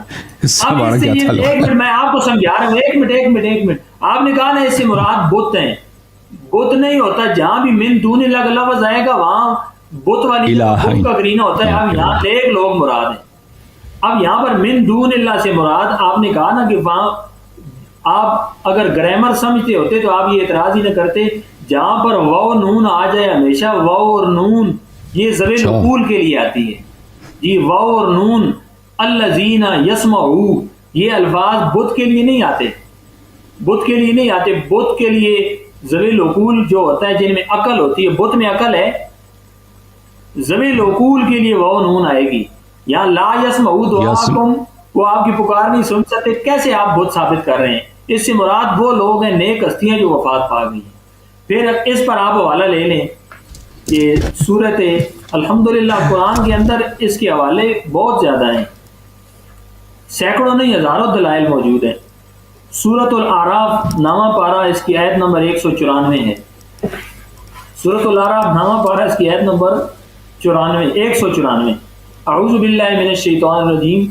اللہ فرماتے ہیں ان الذین تدعون من دون اللہ، بے شک وہ لوگ جن کو تم پکارتے ہو اللہ کے علاوہ، عباد امثالکم، یہ تمہارے جیسے بندے ہیں، عباد امثالکم، یہ تمہارے جیسے لوگ ہیں، فدعوہم، اب آواز دو انہیں، فلیستجیبوا لکم، وہ جواب دے نا تم کو، ان کنتم صادقین، اگر تم سچے ہو۔ اب یہ کن کی بات ہو رہی ہے؟ یہ وہ لوگ جو فوت ہو گئے، اللہ فرما رہے ہیں انہیں آواز دیں۔ اب اگلا حوالہ دیکھیں، اللہ فرماتے ہیں ان کو آواز دو نا، وہ تمہاری پکار سن سکتے ہیں۔ سورۃ النحل کے اندر آ جائیں، سورۃ النحل اس کی آیت نمبر 19-20 ہے۔ سورۃ النحل آیت نمبر 19-20۔ اعوذ باللہ من الشیطان الرجیم، اللہ فرماتے ہیں والذین یدعون من دون اللہ، وہ ہستیاں اور وہ لوگ یدعون من دون اللہ جن کو لوگ اللہ کے علاوہ پکارتے ہیں. اب اس میں ہستیاں آ گئی ہیں، وہ لوگ اور وہ ہستیاں جو فوت ہو گئے. لا یخلقون شیئا، اللہ فرماتے ہیں وہ ایک ذرہ بھی پیدا نہیں کر سکتے. وہم یخلقون، وہ خود پیدا شدہ ہیں. اموات، وہ فوت شدہ ہیں. غیر احیاء، زندہ نہیں ہیں. وما یشعرون، ان کو شعور بھی نہیں، پتہ بھی نہیں. ایان یبعثون، کہ کب قبروں سے اٹھائے جائیں گے. اب یہ بتوں کی بات ہو رہی ہے، بت قبروں سے اٹھائے جائیں گے. یہ تو بالکل محشور ہوں گے جو وفات یہ بتوں کے لیے لفظ کیسے استعمال ہے؟ اموات اور غیر احیاء، اس میں تمام مفسرین نے لکھا وہ نیک لوگ اور وہ ہستیاں اولیاء انبیاء جو وفات پا گئے، اللہ ان کا ذکر فرما رہے ہیں کہ ان کو تمہارے دنیا کے حال کی کوئی خبر نہیں ہے، وہ تمہاری پکار نہیں سن سکتے. اور شرک کہتی ہے اس کو ہے کہ اللہ کی ذات یا صفات میں کسی غیر کو شریک کرنا. اب اللہ کے اندر بڑی دو صفتیں ہیں کہ اللہ علام الغیوب ہے، غیب کا جاننے والا ہے اور ہر چیز پہ قادر ہے اور ہر حال میں دیکھنے والا ہے. اب آسان بات ہے، مسئلہ حل ہوتا ہے. کہیں گے یا علی مدد، تو حضرت علی کرم اللہ وجہ شیر خدا حیدر کرار، ان کی قبر مبارک کوفہ کے اندر ہے. اب جو یہ کہنے والا ہے، ایک منٹ آپ میری بات پوری، پیغمبر کا قبر کہاں ہے؟ حوالے سے بات، پیغمبر کا قبر کہاں ہے؟ جی پیغمبر کا قبر مدینہ کہاں ہے؟ منورہ میں. تو آپ نماز میں کیا تحیات میں، تحیات ذرا پڑھ کے سناؤ مجھے، تحیات ذرا مجھے پڑھ کے سناؤ. ایک منٹ میں آؤں گا. نہیں تحیات ذرا پڑھ کے سناؤ نا. میں آ رہا ہوں، تحیات پہ آ رہا ہوں. ابھی تحیات پڑھ کے ذرا سنا دو، ہم سن لیں. آتا نہیں آتا تحیات؟ مولوی صاحب دیکھیں یہ نماز کیسے پڑھاتے ہیں، تحیات نہیں آتا ان کو. تحیات پڑھ کے سناؤ نا. ایک منٹ بالکل آ رہا ہوں. نجف دور ہے یا مدینہ دور ہے پاکستان سے؟ ایک منٹ مسئلہ سمجھیں، اس میں کوئی توہین نہیں ہو رہی. حضرت علی الحمدللہ ہمارے سر کے تاج ہیں، ہماری آنکھوں کی روشنی ہے. آپ سنیں کہ ان کی قبر مبارک کوفہ کے اندر ہے. اب یہاں سے یا آپ افغانستان سے یا جہاں بھی آپ بیٹھے ہوئے ہیں، کوئی یا علی مدد کا، اس کا کیا مقصد ہے؟ اس کا کیا مطلب ہے؟ اس کا ایک ہی مطلب ہے کہ اس نے حضرت علی رضی اللہ تعالیٰ عنہ کرم اللہ وجہہ کو اللہ کے ساتھ شریک کر دیا. کیوں؟ اور وہ اس کے میں آپ کو حوالہ دیتا ہوں، یہ دیکھیں آپ کو میں حوالہ دیتا ہوں. اسی کتاب، آپ کی کتاب رجال کشی کے اندر یہ موجود ہے، صفحہ 79 پر، صفحہ 79 پر موجود ہے کہ حضرت علی رضی اللہ تعالیٰ عنہ کے زمانے میں کچھ لوگ تھے جو حضرت علی رضی اللہ تعالیٰ عنہ کو خدائی کا درجہ دیتے تھے، اللہ کے ساتھ برابر کرتے تھے. یہ دیکھیں، یہ ہیڈنگ بھی موجود ہے میرے سامنے، صفحہ 101 ہے. میں نے پہلے صفحہ ٹھیک نہیں بتایا، 79 نہیں بلکہ 101، چھاپا کربلا. اس میں دیکھیں یہ فی 70 رجلا من الزد الذین ادعوا الربوبیۃ فی امیر المؤمنین علیہ السلام. انہوں نے لکھا کہ وہ 70 آدمی جو حضرت علی رضی اللہ تعالیٰ عنہ کو رب سمجھتے تھے، یعنی اللہ کے ساتھ شریک کرتے تھے، رب جیسے یا اللہ کہتے ہیں، ہاں سمجھتے تھے. اب دیکھیں آپ کی کتاب ادعوا الربوبیۃ، آپ کی اپنی کتاب ہے، یہ دیکھیں رجال کشی، یہ اس کا ٹائٹل دیکھ لیں آپ، رجال کشی آپ کی معتبر روایت کی کتاب ہے. اس کا صفحہ 101 ہے. اس میں موجود ہے پوری روایت ہے کہ حدثني الحسین ابن الحسن ابن بنزار القمی قال حدثني سعد بن عبداللہ عن الحسن ابن محبوب عن صالح ابن سال عن مسمی عبد الملک ابی سیار الرجل عن ابی جعفر علیہ السلام قال ان علی علیہ السلام کہ حضرت علی علیہ السلام لما فرغ من قتال آل البصرہ، جب آل بصرہ کے جہاد سے فارغ ہو گئے تو عطا 70 رجلا من الزد، تو علاقہ زد سے 70 آدمی ان کے پاس آئے. فسلموا علیہ، انہوں نے حضرت علی رضی اللہ تعالیٰ عنہ کو سلام دیا. وکلموا بلسانہم، اور اپنی زبان میں بات کی. فرد علیہم بلسانہم، حضرت علی رضی اللہ تعالیٰ عنہ نے اپنی بات میں ان کو جواب دیا. وقال لہم، اور ان سے فرمایا انی لست کما قلتم، جیسا تم مجھے خدا بنا رہے ہو میں ویسا خدا نہیں بن سکتا. انا عبد اللہ مخلوق، میں اللہ کا بندہ اور مخلوق ہوں. قالا، تو راوی کہتے ہیں فابوا علیہ، لیکن ان 70 بندوں نے انکار کیا. وقالوا لہو، اور حضرت علی رضی اللہ عنہ سے فرمایا انت ہوا، آپ ہی یعنی آپ خدائی کے درجے میں ہیں. فقال لهم، حضرت علی فرمایا لئن لم ترجعوا عما قلتم، اگر تم اپنے اس عقیدے سے باز نہ آئے فی میرے بارے میں جو تم خدائی کا دعویٰ کر رہے ہو، وتتوبوا الی اللہ تعالی، اور تم نے اللہ کی طرف توبہ نہ کی، لأقتلنکم، تو میں تمہیں قتل کر دوں گا. حضرت علی فرما رہے ہیں. قال، راوی کہتے ہیں فابوا ان یرجعوا یتوبوا، انہوں نے توبہ کرنے سے انکار کر دیا. فامر ان یغفر لهم آبار، حضرت علی نے حکم دیا اپنے لوگوں کو کہ ان کے لیے ایک کنواں یا کڑا کھودا جائے. فحفرت، پھر کڑا کھودا گیا. ثم خرق بعضها الى بعض، پھر حضرت علی نے ان سب کو آگ لگا دی. ثم فرقهم فيها، پھر ان میں جدائی ڈال دی. ثم تم رؤوسها، پھر ان کے سروں کو کچلا گیا. ثم اولب النار في بئر منها، پھر حضرت علی نے اس میں آگ ڈال دی. لیس فيها احد فتح الدخان عليهم فماتوا، یہ آپ کی اپنی کتاب ہے کہ ان کا یہ عقیدہ تھا، حضرت علی کو خدا کے برابر سمجھتے تھے، تو ان کو حضرت علی نے جلا کے سب کو راکھ بنا دیا اور ان کو مار دیا. تو اب انہوں نے حضرت علی رضی اللہ تعالیٰ عنہ کو خدائی کا درجہ دیا.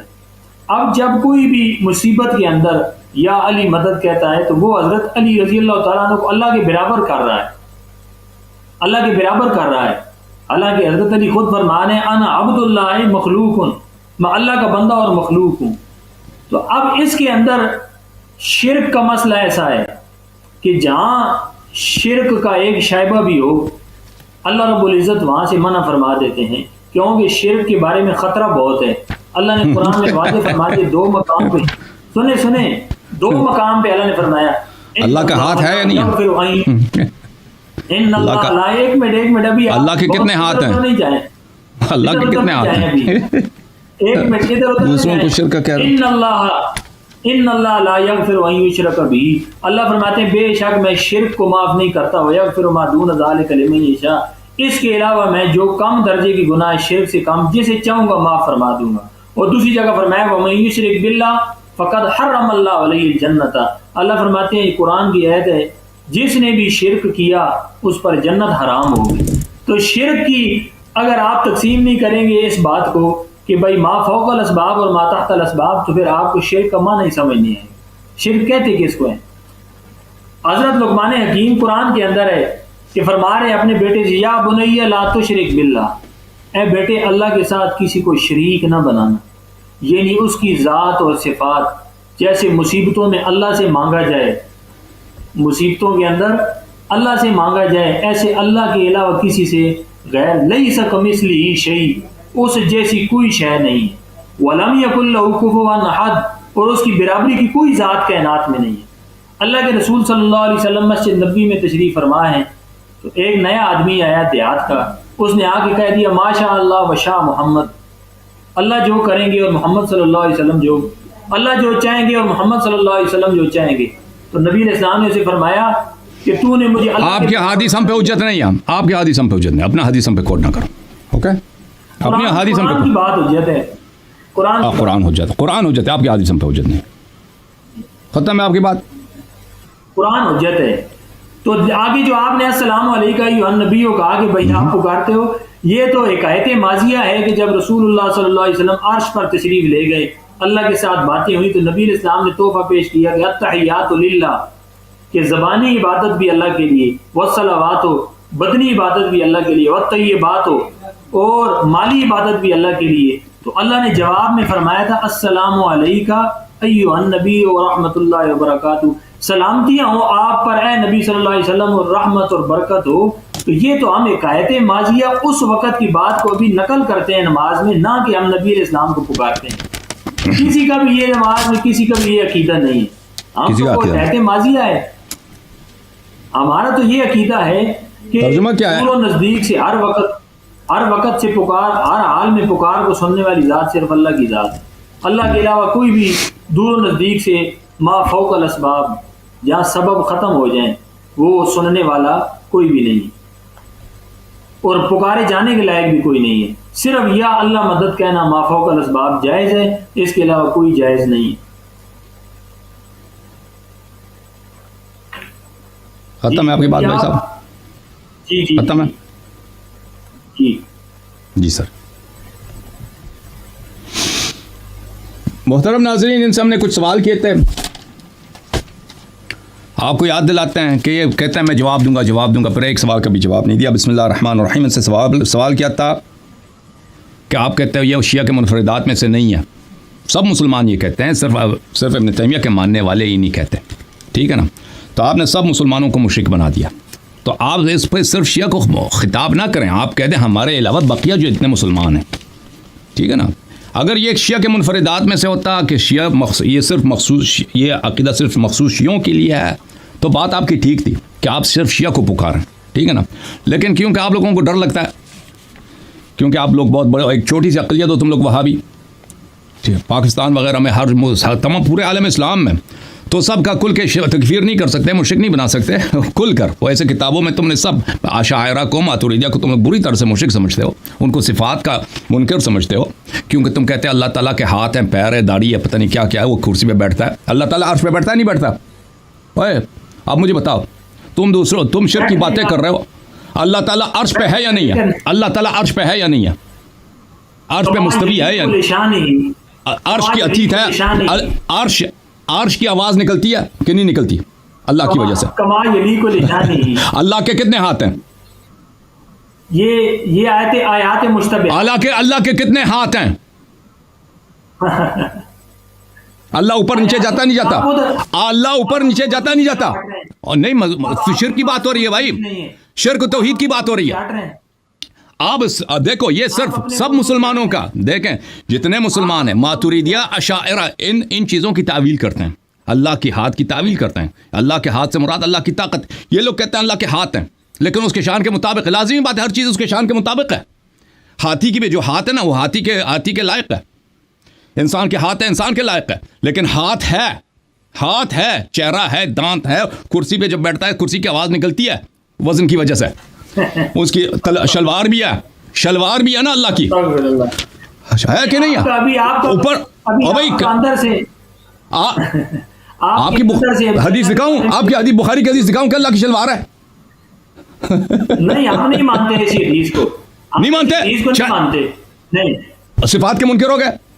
ہاتھ ہے یا نہیں ہے یہ مجھے بتاؤ. ہاتھ ہے یا نہیں ہے؟ ہاتھ ہے یا نہیں ہے؟ اچھا ابھی مجھے بات کرنا، جواب نہیں دے رہے تم، جواب دے دو، دے دو ہاتھ کا جواب دے دو، ان چیزوں کا جواب دے دو. چلو مختصر، کس طرف ہے دونوں ہاتھ؟ آپ نے قرآن کو نہیں پڑھا ہے. میں قرآن کا غلام ہوں، تو آپ بتاؤ نا. پڑھا ہے آپ نے؟ سب پڑھا. رسول پتہ ہے آپ کو قرآن کی کتنی قسم؟ میں آپ عالم آپ ہیں، جاہل میں ہوں. دیکھ میں علم کا مدعی نہیں ہوں، لیکن میں نے قرآن پڑھا ہے. آپ کو دیکھیں، آپ اپنے عقیدے کے مطابق ہمیں جواب دے دیں بھائی صاحب. آپ کو یہ ضروری نہیں ہے کہ آپ دوسروں کو کہہ دیں کہ تم جاہل ہو، میں عالم ہوں. کیونکہ میں اپنے کیوں کرتے ہیں جو آپ ایک منٹ جو ایسا سوال آپ کیوں کرتے ہیں جو آپ کے دماغ سے اوپر ہے، آپ کی پہنچ سے باہر؟ اس لیے کہ آپ کے دماغ میں ہے نا، آپ کو پتہ ہی نہیں. آپ کو جب پتہ ہے تو آپ جواب دے دو نا. آپ مجھے بتائیں، آپ نے قرآن کی آیات کتنی قسم کی ہیں؟ اور بھائی صاحب آپ مجھے بتاؤ کہ اللہ کے ہاتھ ہیں، اگر ہاتھ ہیں تو کتنے ہاتھ ہیں؟ آپ اپنے عقیدے کے متعلق بتاؤ، مجھے سوال نہ بول کے بیٹھ کے. آپ کو نہیں، آپ کو پتہ ہی نہیں قرآن. الٹا مجھے ڈانٹ رہے ہیں بھائی. کیوں ڈانٹ رہے ہیں پتہ ہے آپ کو؟ کیونکہ اس کو شرم آتا ہے جواب دینے سے. اپنا عقیدہ، اس کا عقیدہ اتنا گٹھیا ہے توحید میں، اللہ کے صفات میں، کہ اپنا عقیدہ نہیں بتا سکتا. حقیقت یہ ہے، اگر بتا سکتے، چیلنج ہے مجھے، اپنا عقیدہ بتاؤ اللہ کے کتنے ہاتھ ہیں. میں بتاؤں گا، لیکن آپ پہلے جواب دو. کیوں نہیں بتا رہا؟ کیوں؟ اس لیے نہیں بتا رہا کہ اس کا عقیدہ اتنا گٹھیا ہے، اتنا شرک آمیز ہے کہ اس کا ظاہر کرتے ہوئے اس کو شرم آتا ہے. میرا جواب آپ کے سوال کے پیچھے کھڑا ہے. آپ میرے سوال کا جواب دیں، قرآن کی آیتیں کتنی قسم پر ہیں؟ اس کے تو مختلف تقسیمات ہیں، مختلف تقسیمات. آپ کتب علوم قرآن میں جائیں، مکی ہے، مدنی ہے، مثلا وہ رات کو نازل ہوا، دین کو ناسخ منسوخ، اتنے زیادہ ہیں. نہیں، مدلول کے اعتبار سے بہت زیادہ ہیں. بہت مدلول کے اعتبار سے ناسخ ہے، منسوخ ہے، فقہی ہے، غیر فقہی ہے، اخلاقی ہے. وہ مختلف تقسیمات ہیں قرآن کے، ایک تقسیم نہیں ہے بھائی. لیکن آپ سوال کا جواب نہیں دے رہے. اب میری باری ہے، مجھے چلو جواب دے دو. نہیں، آپ کو قرآن کا علم ہی نہیں. میں آپ کو جواب قرآن کے اندر سے دیتا ہوں. آپ کہتے ہیں محکم متشابہ ہے بھائی، وہ سب کو پتہ ہے، وہ تو محکم متشابہ سب کو پتہ ہے. تو پھر یہ جو آپ اللہ کے ہاتھ کے بارے میں سوال کر رہے ہیں، یہ متشابہات میں سے ہے. یہ سوال آپ کیسے کر رہے ہیں؟ آپ اللہ کا ہاتھ ہے یا نہیں ہے؟ جیسے اللہ کی شان کے مطابق ہے. اللہ کا وہی جس پہ لفظ دلالت کرتا ہے نا، جیسے ہم کہتے ہیں انسان کا ہاتھ ہے، انسان کا ہاتھ بھی اللہ کے انسان کے شان کے مطابق ہے، ٹھیک ہے نا. انسان کا چہرہ آپ کے شان کے مطابق ہے. ہاتھی کی جو ہاتھ ہے ہاتھی کے مطابق ہے، بکری کی جو ہاتھ ہے بلی کے مطابق کے حال کے مطابق ہے. اسی طرح آپ کہتے ہیں اللہ کی ہاتھ بھی ہے نا، ثابت کرتے نہیں کرتے؟ اللہ کی جیسے اللہ کی جو ہاتھ ہے اس سے مراد تم قدرت طاقت نہیں لیتے. اللہ کے ہاتھ سے مراد وہی لیتے ہو جس آپ طاقت لیتے ہو. نہیں ہاں ہم قدرت اور طاقت لیتے ہیں. آپ ابن تیمیہ اس مسئلے میں آپ اپنا عقیدت چھپا رہے ہو. اس عقیدے میں آپ ابن تیمیہ کو چھوڑ گئے. بس باقی امور میں ہے، دیکھو اس عقیدے میں آپ مشرک بن گئے اپنے فرقے میں، اپنے فرقے میں مشرک بن، کیونکہ آپ نے صفات کی تعویل کیا، آپ صفات کے منکر ہو گئے. بہرحال اجازت ہے مجھے بات کرنے کی. اچھا، اللہ تعالیٰ اپنا پیر قیامت میں اللہ تعالیٰ نظر آتا ہے نہیں آتا قیامت کے دن؟ آنکھ سے، سر کے آنکھ سے نظر آئے گا نا. بس اچھا جواب دے دیا. اب ٹھیک ہے، اب بات سنیں. اب مجھے بات کرنا ہے، آپ نے جو نکات ہوتا ہے نا اپنی باری میں، اب مجھے اس کا جواب دینا ہے. موضوع سے نہ ہٹیں. بالکل، میں موضوع وہی ہے جو اب آپ نے انتخاب کیا. مجھے تو پتہ بھی نہیں تھا آپ کس موضوع پہ بات کرنا چاہتے ہیں نا. پچھلے ہفتے انہوں نے کال کیا تھا ناظرین، پچھلے ہفتے انہوں نے بہت جان ماری ہائے غار میں پھنس گئے تھے. جان مارنے میں الحمدللہ ابو بکر اور پھر سورہ حجرات میں نے ان کو ہلکا سا دبایا. میں نے سورہ حجرات میں آپ کو فل نہیں دبایا. سورہ حجرات میں بہت سارے نقاط ہیں، میں نے ان کو نہیں چڑھا. اس کے باوجود یہ آج جو ہے اس کا ابھی انہوں نے خود بھی کہا تھا کہ پچھلے ہفتے آپ نے جو ابو بکر عمر کی شان میں کچھ باتیں کی ہیں تو میں اس کا انتقام لینے کے لیے آپ کو شیعوں کو مشرک دکھانے کے لیے آؤں. بہرحال میرے محترم ناظرین، میں انتقام لینے کے لیے نہیں آیا، صرف بہرحال کوئی بات نہیں ہے. اچھا مجھے بات کرنا ہے، اب میری باری ہے جو اپنی باری میں بات کریں. میرے محترم ناظرین، انہوں نے ہماری باتوں کا جواب نہیں دیا. پھر ہم نے کہا کہ ان سے کہا کہ یہ آیات تو پہلے سے موجود تھیں. میرے عزیز، کیوں نہیں سمجھ رہے آپ میری بات کو؟ دیکھو صحابہ کی فہم میں کہ وہ قرآن کو سمجھتے تھے، عربی زبان کو اچھی طرح سے سمجھتے تھے. آپ شک نہیں کرتے، ہم شک کرتے ہیں. شیعوں کا موقف یہ ہے کہ وہ نہیں سمجھتے تھے، لیکن آپ تو کہتے ہیں کہ صحابہ اچھی طرح سمجھتے تھے. تابعین کو آپ تابعین کی اتباع سلف صالح. اب پلیز بات کرنے دو، پلیز مجھے استدلال کرنے دو. بات کر رہے ہیں، صحابہ نہیں سمجھے تھے، پھر بعد میں کس نے سمجھا ہے؟ ٹھیک ہے، ہمارا عقیدہ نہیں ہے، بہت احترام کے ساتھ میرا یہ عقیدہ نہیں ہے. اہل بیت علیہ السلام قرآن کو اچھی طرح سمجھتے تھے، صحابہ نہیں سمجھتے تھے اچھی طرح سے. آپ کا عقیدہ یہ ہے کہ صحابہ سمجھتے تھے، ان کے بعد تابعین. آپ کا عقیدہ ہم نے آپ کو کہہ دیا بھائی کہ نا سنہ 700 آج تک آ جاؤ. کسی نے ان ابن تیمیہ سے پہلے کہہ دیا ہو کہ اللہ کے سوا کسی اور کو پکارنا، نبی کریم صلی اللہ علیہ وسلم کو پکارنا یہ شرک ہے. آپ کیوں یہ پلیز مجھے بات کرنے دو، پلیز مجھے بات کرنے دو. میں قرآن کا پابند ہوں. ٹھیک ہے، عرض یہ کہ قرآن مجید کی آیات سب کے سامنے ہے. قرآن مجید کی آیات کی دو تفسیر ہیں میرے عزیز. ایک تفسیر جو میں کوٹ کرتا ہوں آپ کی خدمت میں نے تفاسیر ثعلبی دکھایا، تفسیر سمرقندی دکھایا، میں نے تفسیر ابن عباس دکھایا، میں نے تفسیر طبری دکھایا. یہ تفاسیر سب معتبر تفاسیر ہیں، بڑے بڑے علماء ہیں.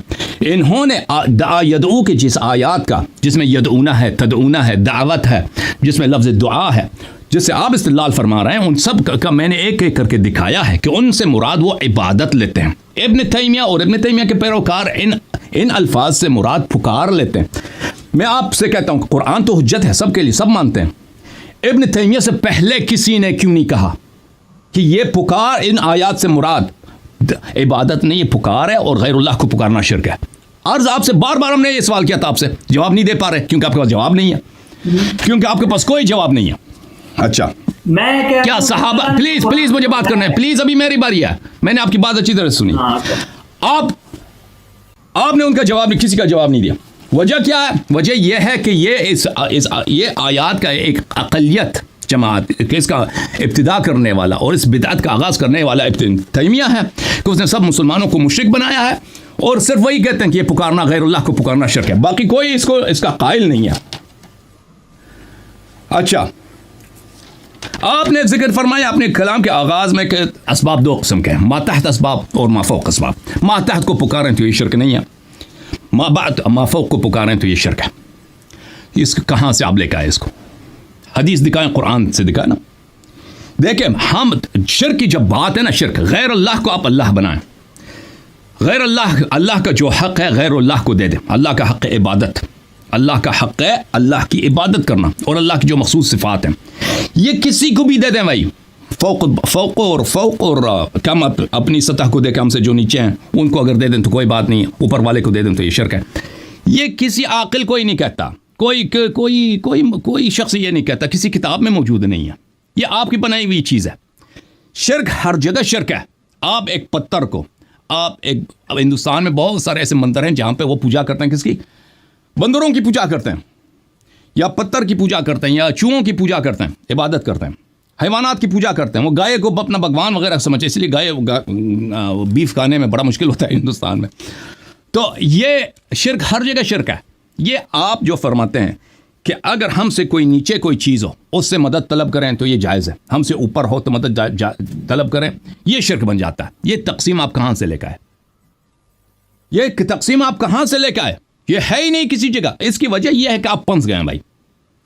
اس کی اصل وجہ یہ ہے کہ آپ کے پاس، کیونکہ انسان کی زندگی ناممکن ہے بغیر اس کے کہ آپ دوسروں سے مدد لے لیں، دوسروں کو پکاریں، دوسروں سے بات کریں، کیونکہ وہ آپ کے لیے ناممکن ہے. اسی لیے آپ آئے بھائی، یہ آپ نے یہ تقسیم بنا دیا. وَإِلَّا آپ مجھے دکھائیں صحابہ کی زندگی میں، رسول پاک صلی اللہ علیہ وسلم کی حیات، اپنی کتابوں سے دکھاؤ، بخاری سے دکھاؤ کہ انہوں نے یہ بات کہی ہو.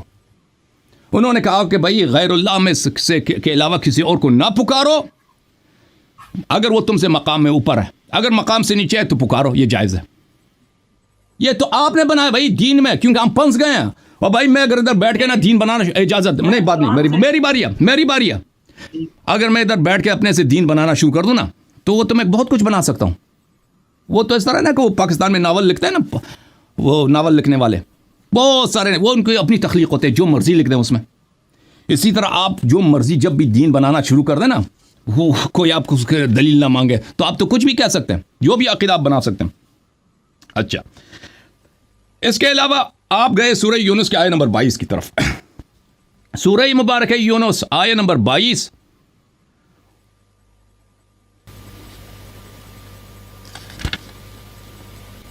اعوذ باللہ من الشیطان الرجیم. بسم اللہ الرحمن الرحیم. هو الذي يسيركم في البر والبحر حتى إذا كنتم في الفلك وجرين بهم بريح طيبة وفرحوا بها جاءتها ريح عاصف وجاءهم الموج من كل مكان وظنوا أنهم أحيط بهم دعوا الله مخلصين له الدين. آیہ مبارکہ یہ کہہ رہا ہے عزیزو کہ وہ رب ہے، وہ اللہ ہے، وہ خالق ہے جو آپ کو سیر کراتا ہے، سفر کی توفیق دیتا ہے بر و بحر میں. اس وقت کو یاد کرو، حتی اذا کنتم، جب تم بحر میں، جب کشتی میں تھے، وجرین بہم بریح طیبہ، اور کشتی کو لے کے چلا ہے کیا؟ ایک خوشگوار ہوا. وفرحوا بها، اور لوگ خوش ہیں کہ بھئی ہماری کشتی سفر ہو رہی، سفر کامیاب ہے، کشتی جا رہی ہے. حتی جاءتها ریح عاصف، یہاں تک کہ ایک ایسا طوفان کے ساتھ طوفانی ہوا آئی ہے تو یہ لوگ ڈر گئے. وجاءهم الموج من كل مكان، اور بحر کے جو سمندر کے جو موج ہیں، ہر طرف سے موجیں جو ہیں ان کو ہر طرف سے گھیرا ہوا ہے. وظنوا انهم احيط بهم، اور ان کو یہ پتہ چل گیا کہ بھئی یہ طوفان نے ہمیں پکڑ لیا ہے، چاروں طرف سے ہم پہ احاطہ کر گیا. دعوا اللہ مخلصین لہ الدین، انہوں نے اللہ تعالیٰ کو پکارا ہے. چلو پکار کے معنوں میں لیتے ہیں. انہوں نے اللہ تعالیٰ کو مخلص ہو کر طاعت میں، مخلصین لہ الدین، اس کے لیے دین مخلص کر کے، اس کے لیے طاعت مخلص کر کے اللہ کو انہوں نے پکارا ہے. لئن انجینا من هذه لنکونن من الشاکرین، کہ اگر تو ہمیں، لئن انجیتنا من هذه، اگر تو ہمیں اس میں سے نجات دے دے ہم شکر گزار ہوں گے. اچھا، فلما انجاہم اذا هم یبغون فی الارض، جب اللہ تعالیٰ ان کو نجات دے دیتا ہے تو پھر واپس اپنی گمراہیوں کی طرف، اپنی بغاوتوں کی طرف نکل جاتے ہیں، شرک کی طرف نکل جاتے، شرک کی طرف نہیں. تو بات یہاں پہ کس کی ہو رہی ہے؟ بات یہاں ہو رہی ہے مشرکین کی. یہ لوگ مشرک ہیں، یہ سفر میں جا رہے ہیں، تو وہ جب سفر میں جا رہے ہیں تو یہ ہر طرف سے اپنے وہ شراب اور کباب جو ہوتا ہے، زنا وغیرہ کشتی میں جا رہا ہے. تو ایک دفعہ جب مشکل میں پڑ جاتے ہیں تو اللہ تعالیٰ کو پکارتے ہیں کہ اللہ میں نجات دے دے، اللہ میں نجات دے دے. جب اللہ ان کو نجات دے دیتا ہے تو پھر یہ دوبارہ اپنی بغی کی طرف، اپنی ظلم کی طرف، اپنی جو ان کے کفرآمیز زندگی اس کی طرف پلٹ جاتے ہیں. اب عزیزو بات یہ ہے کہ اس کا کیا تعلق ہے؟ آپ نبی صلی اللہ علیہ وسلم کو نہیں پکار سکتے. دیکھیں، مدعا میں اور دلیل میں کوئی ربط ہونا چاہیے نا. اب میں آپ کے لیے میں کہتا ہوں میں آپ کو وضو ثابت کرتا ہوں قرآن سے. اب میں شروع کروں مثلا سورہ قل واللہ احد. قل واللہ احد سب حق ہے ہمارے آنکھوں پر ہے لیکن اس میں وضو نہیں ہے بھائی. یا میں سورہ فاتحہ سے شروع کروں کہ میں اس میں سورہ فاتحہ میں وضو ثابت کرتا ہوں, اور بھائی اس میں نہیں ہے, سورہ فاتحہ میں وضو نہیں ہے. وضو کا طریقہ کار کہاں ہے؟ وہ دوسرے سورہ میں ہے, ظاہراً سورہ مائدہ ہے, سورہ انفال کون سی سورہ میں, وہاں پر ہے آیت نمبر 6 میں. تو وہاں سورہ جو آئے وضو اذا قمتم الی الصلاۃ وہاں پر ہے. تو اس آیت کا کیا آپ کا کام یہ تھا علامہ صاحب کہ ادھر آ کے کہہ دیں, ثابت کریں کہ غیر اللہ کو پکارو تو تم مشرک ہو جاتے ہو. تم نے جو آیت کوٹ کیا نا وہ کس کو بیوقوف بنانے کے لیے آپ نے کیا سوچا تھا کہ یہاں پہ لوگ بیوقوف ہیں؟ مشرکین وہ گناہوں میں مست ہیں, گناہوں میں وہ گرے ہوئے ہیں, مشکل میں پڑ گئے, انہوں نے اللہ کو یاد کیا, پھر اللہ نے ان کو نجات دیا, پھر وہ دوبارہ اپنے گناہوں میں پڑ گئے. اس کا کیا تعلق ہے؟ اس کا کیا تعلق ہے استغاثہ سے؟ خط یا آپ کی بات ہی غلط ہے بھائی. اب کوئی عاقلانہ بات کرو. نہیں اب میری باری. اب آپ نے بہت ساری آیات پڑھی, اب میری باری ہے کہ میں ایک آیت کا جواب دے دوں. پھر آپ نے سورہ یوسف علیہ السلام کے آیہ 106 کی تلاوت فرمائی ہے. سورہ یوسف آیہ نمبر 106 کون سی آیت تھی بھائی؟ سناؤ ذرا.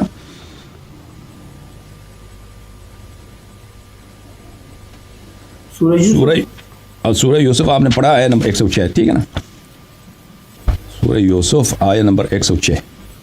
ہاں جی. وما یؤمن اکثرهم باللہ الا وهم مشرکون. وما یؤمن باللہ اکثرهم الا هم مشرکون. اکثر لوگ اللہ پہ, یہ لوگ وما یؤمن اکثرهم باللہ الا وهم مشرکون, کہ اکثر یہ جو اکثر ہیں یہ اکثریت ان کی اللہ پہ ایمان نہیں رکھتے مگر یہ کہ یہ مشرک ہیں. ثم ماذا؟ ہاں دنیا میں مشرکین کی اکثریت ہے. دنیا میں پہلی بات یہ ہے کہ آیہ جب نزول ہوا ہے تو اس سے مراد وہی سب حجاز میں جو لوگ رہتے تھے رسول پاک صلی اللہ علیہ وسلم کے دور پر میں جو لوگ رہتے تھے کہ یہ لوگ اکثر مشرک ہیں اور یہ لوگ کبھی ایمان بھی نہیں لائیں گے. اس میں تو بہت سارے قرآن کے آیات میں کہ یہ لوگ کبھی ایمان نہیں لائیں گے, اس کی بات ہو رہی ہے. لیکن ہم مان لیں کہ پوری انسانیت کی بات ہو رہی ہے, تو اس سے کیا تعلق ہے ہمارا بھائی؟ دنیا میں واحد قوم جو موحد ہے وہ شیعہ قوم ہے. آپ لوگ ہیں کہ اللہ تعالیٰ کی طرف نسبت دیتے ہیں جسمانیت کو. آپ خود ابھی آپ نے کہا کہ اللہ نظر آتا ہے. دیکھیں دنیا میں جتنے انسان کے قیامت کا بولا مجھے یاد ہے, مجھے بات کرنے دو, مجھے بات کرنے دو. دیکھو دنیا میں جتنے انسان ہیں ان کی اکثریت مشرکین کی ہے, اس میں شک نہیں ہے, کیونکہ جو بودھسٹ لوگ ہیں, ہندو ہیں, ان کو ملا دیں تو یہ بہت اربوں کے تعداد سے لوگ بنتے ہیں. چائنا اور انڈیا کو ملا دیں, اس میں سری لنکا لگا دیں, اس میں دوسرے ممالک کو لگا دیں, تو یہ بہت بڑی تعداد ہے. پھر اس میں نصارہ کو لگا دیں. نصارہ جو ہیں وہ شروع میں موحد تھے لیکن بعد میں انہوں نے عیسیٰ ابن مریم علیہ السلام کو انہوں نے اللہ بنا دیا, اللہ کا بیٹا بنا دیا. تو لازمی بات ہے کہ ان کی اکثریت ہے. اور پھر ان کی اپنی جو مسلمانوں میں جب آ جاتے ہیں, مسلمانوں کی اکثریت یہ حضرت سب کہتے ہیں اللہ تعالیٰ نظر آئے گا روز قیامت. کیا چیز نظر آتی ہے؟ اب میری بات کو اچھی طرح سے سن لیں. چیز وہ نظر آئے گی جو جسمانی ہو. اگر ایک چیز آپ کے سامنے نہیں ہے, وہ محل میں نہیں ہے, وہ اس ایک خاص وضع میں نہیں, وہ کبھی نظر نہیں آئے گی. چیز وہی آنکھ سے جو چیز نظر آتی ہے نا, چاہے دنیا میں ہو چاہے آخرت میں, وہ اپنا پیر بھی فرشتے نظر آئیں گے. جی نظر آئیں گے. جی ہاں نظر آئیں گے. فرشتے جسمانی ہیں. فرشتے بالکل جسمانی ہیں. شاہ اہل بیت علیہ السلام کے احادیث میں ہے کہ جسم لطیف میں سے فرشتے جسم لطیف ہیں. یہ ہمارے لیے صرف ایک ذات ہے جو جسم نہیں ہے, وہ اللہ تعالیٰ ہے. باقی سب جسم ہیں. بعض اجسام لطیف ہوتے ہیں, بعض اجسام کثیف ہوتے ہیں, بعض اجسام لطیف ہوتے ہیں, بعض اجسام غیر لطیف ہوتے ہیں. فرشتے سب کے سب اب جبرائیل کے پر ہیں. جبرائیل کے آنکھیں ہیں علیہ الصلوۃ والسلام. جبرائیل کا چلتا ہے, پھرتا ہے اوپر. جبرائیل اوپر بھائی قیامت کے دن تو نظر آئے گا نا ملائکہ. دنیا میں بھی نظر آ سکتا ہے. جبرائیل ایسی کوئی بات نہیں, کوئی ضروری نہیں ہے. ملائکہ نظر آ سکتا ہے انسان کو. تو اللہ کی ذات بھی انبیاء کو نظر آ سکتی ہے نا, موسیٰ علیہ السلام. تو بات یہ ہے کہ یہ شرک ہے آپ کی کہ اللہ کی ذات نظر آئے گی. اللہ کی ذات جب نظر آئے گی تو وہ ایک ایسی چیز ہوگی, اس کی خاص حیت ہوگی, خاص شکل ہوگی, خاص مقام پر ہوگا. اور جو بھی شخص, جو بھی چیز ایک خاص مقام پہ ہو وہ اس جگہ کا محتاج ہے. اس میں تغییر ہے, وہ حادث ہے, وہ حوادث, وہ آپ کو خود پتہ ہونا چاہیے. کل متغیر حادث, کہ جس چیز میں بھی تغیر آ جائے اس کا آغاز ہے، اس کا انجام ہے. آپ کا اللہ خالق زمین و آسمان نہیں ہے، آپ کا اللہ کا کوئی خالق ہے، یہ یاد رکھو. یہ اب یہ علم کلام میں جائیں گے یا عقلی موضوع سے دور ہو جائیں گے، کبھی اس پہ بات کریں گے انشاءاللہ تبارک و تعالی، کہ اگر وہ ایک چیز ایک خاص مقام پر ہے، یہ عقل کے نزدیک بدیہیات میں سے ہے. اللہ تعالیٰ کے وجود کا دلیل ہی یہی ہے کہ ہم متغیر ہیں، اور متغیر جو ہے اس کا آغاز ہے. یہ دنیا، یہ جہان متغیر ہے، یوں ہی تغییر آ جاتا ہے اس کے آغاز ہے. آغاز یہ خود اپنا آغاز کرنے والا نہیں ہو سکتا، اس کا ابتدا کرنے والا ایک ایسی ذات ہوگی جس کے میں تغیر نہیں ہے، اور وہ اللہ تعالیٰ. آپ کا رب خود مخلوق ہے. اچھا تو پھر آپ نے جو آیت کوٹ کیا نا، اس کا کوئی آیے سورہ یوسف کا اللہ الصمد لم یلد ولم یولد، لم یلد ولم یولد، نہیں ہوا، پیدا نہیں ہوا. لیکن آپ کا رب نہیں ہے، آپ کا رب کی پیدائش ہے، آپ کے رب کی پیدائش ہے. کیونکہ وہ کیا ہے؟ کیونکہ وہ نظر آئے گا، اور جو چیز نظر آ جاتا ہے اس کی آغاز ہوتی ہے. آپ وہ جس میں قرآن میں منطق نہیں چلتی، قرآن میں منطق نہیں چل سکتی. آپ اپنی منطق اپنے پاس آپ رکھیں. ایک چیز جو ہم جانتے ہیں بھائی، قرآن سے پہلے اللہ کا وجود ہے. قرآن سے پہلے، قرآن کو ہم اسی لیے مانتے ہیں. پلیز مجھے بات کرنے دو، اپنی باری میں بات کرو، اپنی باری میں بات کرو، اپنی باری میں، اپنی باری میں بات کرو، اپنی باری میں بات کرو. دیکھو ہم قرآن کو اس لیے مانتے ہیں کہ اللہ ہے. اگر اللہ ہی نہ ہوتا تو ہم قرآن کو کیسے مانتے؟ ہمیں کہاں سے پتا کہ اللہ ہے؟ پلیز مجھے بات کرنے دو، آپ اللہ کے متعلق، پلیز مجھے بات کرنے دو. علامہ صاحب مجھے بات کرنے آپ دو. اللہ کے متعلق آپ مجھے بات کرنے دو، اپنی باری میں بات کرو نا، مجھے بات کرنے دو، مجھے بات نہ کاٹو، مجھے بات کرنے دو پلیز، مجھے بات کرنے دو. علامہ صاحب مجھے بات کرنے دو. دیکھو ہم کہتے ہیں کہ اللہ ہمارا خالق ہے، ہم اللہ کے مخلوق ہے. کیوں؟ کیونکہ یہ دنیا اپنا خالق نہیں ہو سکتا، کیونکہ یہ دنیا متغیر ہے، یہ دنیا حادث ہے. حادث سے مراد یہ ہے کہ یہ نہیں تھا اب ہے. کیوں یہ نہیں تھا اب ہے؟ اس کی دلیل کیا ہے؟ اب کوئی کہے گا کہ دنیا ہمیشہ رہا ہے، کوئی کہے گا نا، اس کی دلیل یہ ہے کہ یہ دنیا متغیر ہے. جو ہی تغییر آ جاتا ہے اس میں دو لمحے آ جاتے ہیں، ایک لمحہ دوسرا لمحہ، وہ حتماً اس کے آغاز ہے. یہ ہم انفینٹ نہیں ہو سکتا، ایٹرنل نہیں ہو سکتا.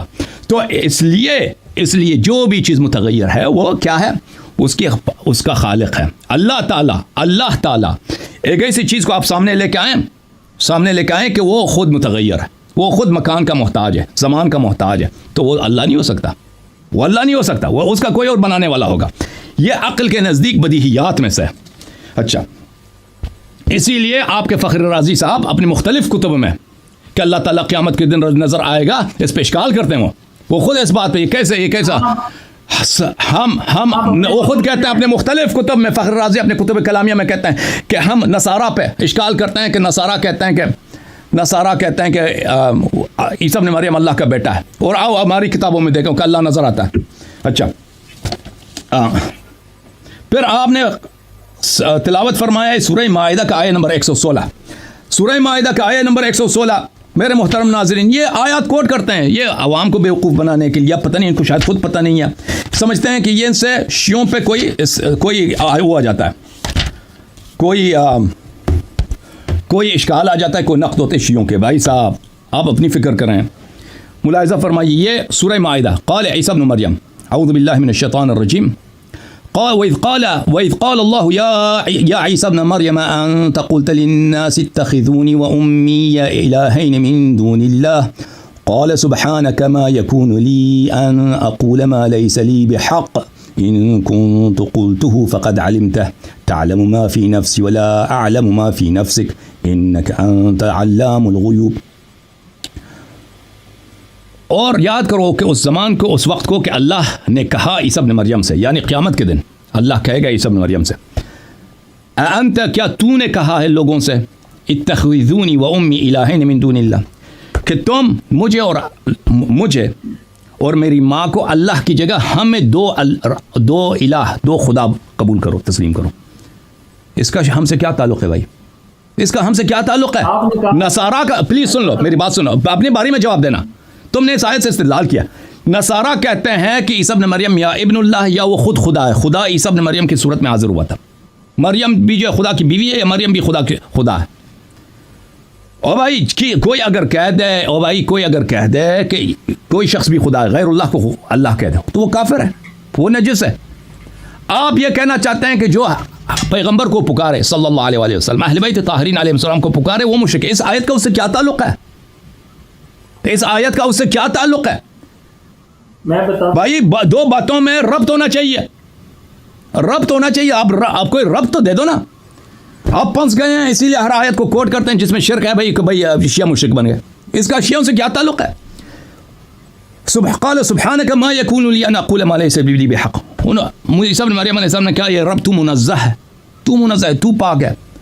میں کیوں ایسی بات کہہ دوں جس کا مجھے کہنے کا حق نہیں ہے. نصارہ کا عقیدہ یہ ہے، اور ان کی اکثریت کہتے ہیں عیسیٰ علیہ السلام پسر ہیں، بیٹے ہیں اللہ کے. تو یہ شرک ہے، اللہ کا کوئی بیٹا نہیں ہوتا، اللہ کا کوئی بیٹا نہیں ہوتا. نصارہ اس لیے مشرک نہیں ہے کہ وہ عیسیٰ ابن مریم علیہ السلام کو پکارتے ہیں.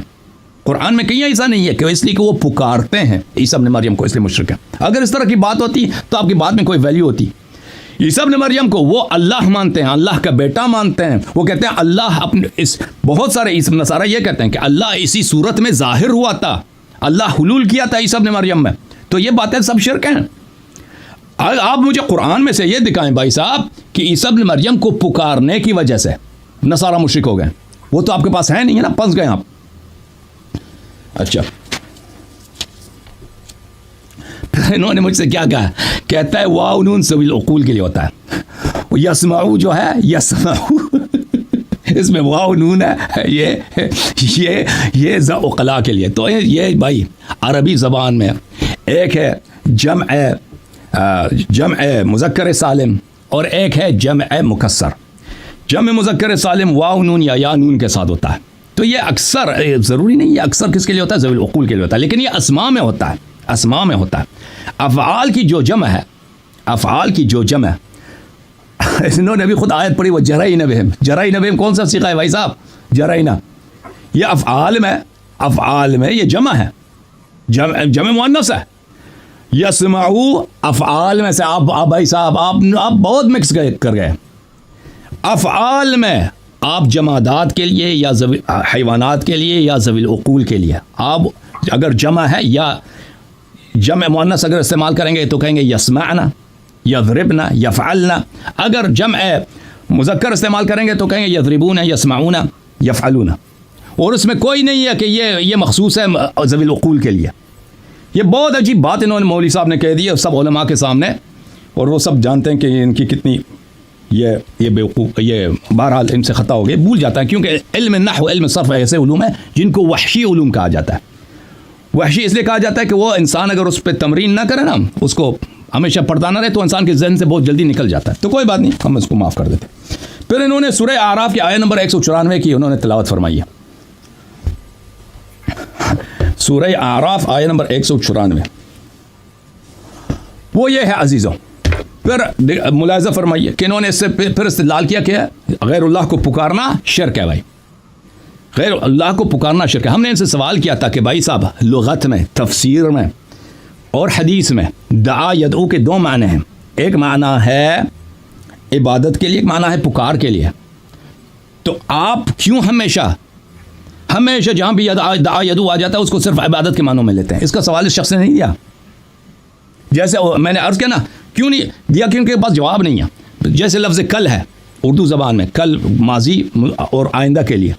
آپ ہمیشہ جہاں بھی کل دیکھیں نا، اخبار میں یا ٹی وی میں، لوگوں کے اسپیچز میں، کتابوں میں دیکھیں کل اس سے ماضی والا لے لیں. یہ کوئی کر سکتا ہے؟ اہل زبان اس طرح نہیں کر سکتا. تو اسی طرح آپ جب دعا یدعو کی بات ہو رہی ہے ہمیشہ اس کو پکار کے معنوں میں نہیں لے سکتے. سورہ مبارکہ اعراف، ان الذین تدعون من دون اللہ عباد امثالکم. اے مشرکین، جن لوگوں کی تم عبادت کرتے ہو وہ عباد ہیں تمہاری طرح. عباد ہیں، یہ کہتے ہیں یہ ذوی العقول تھے.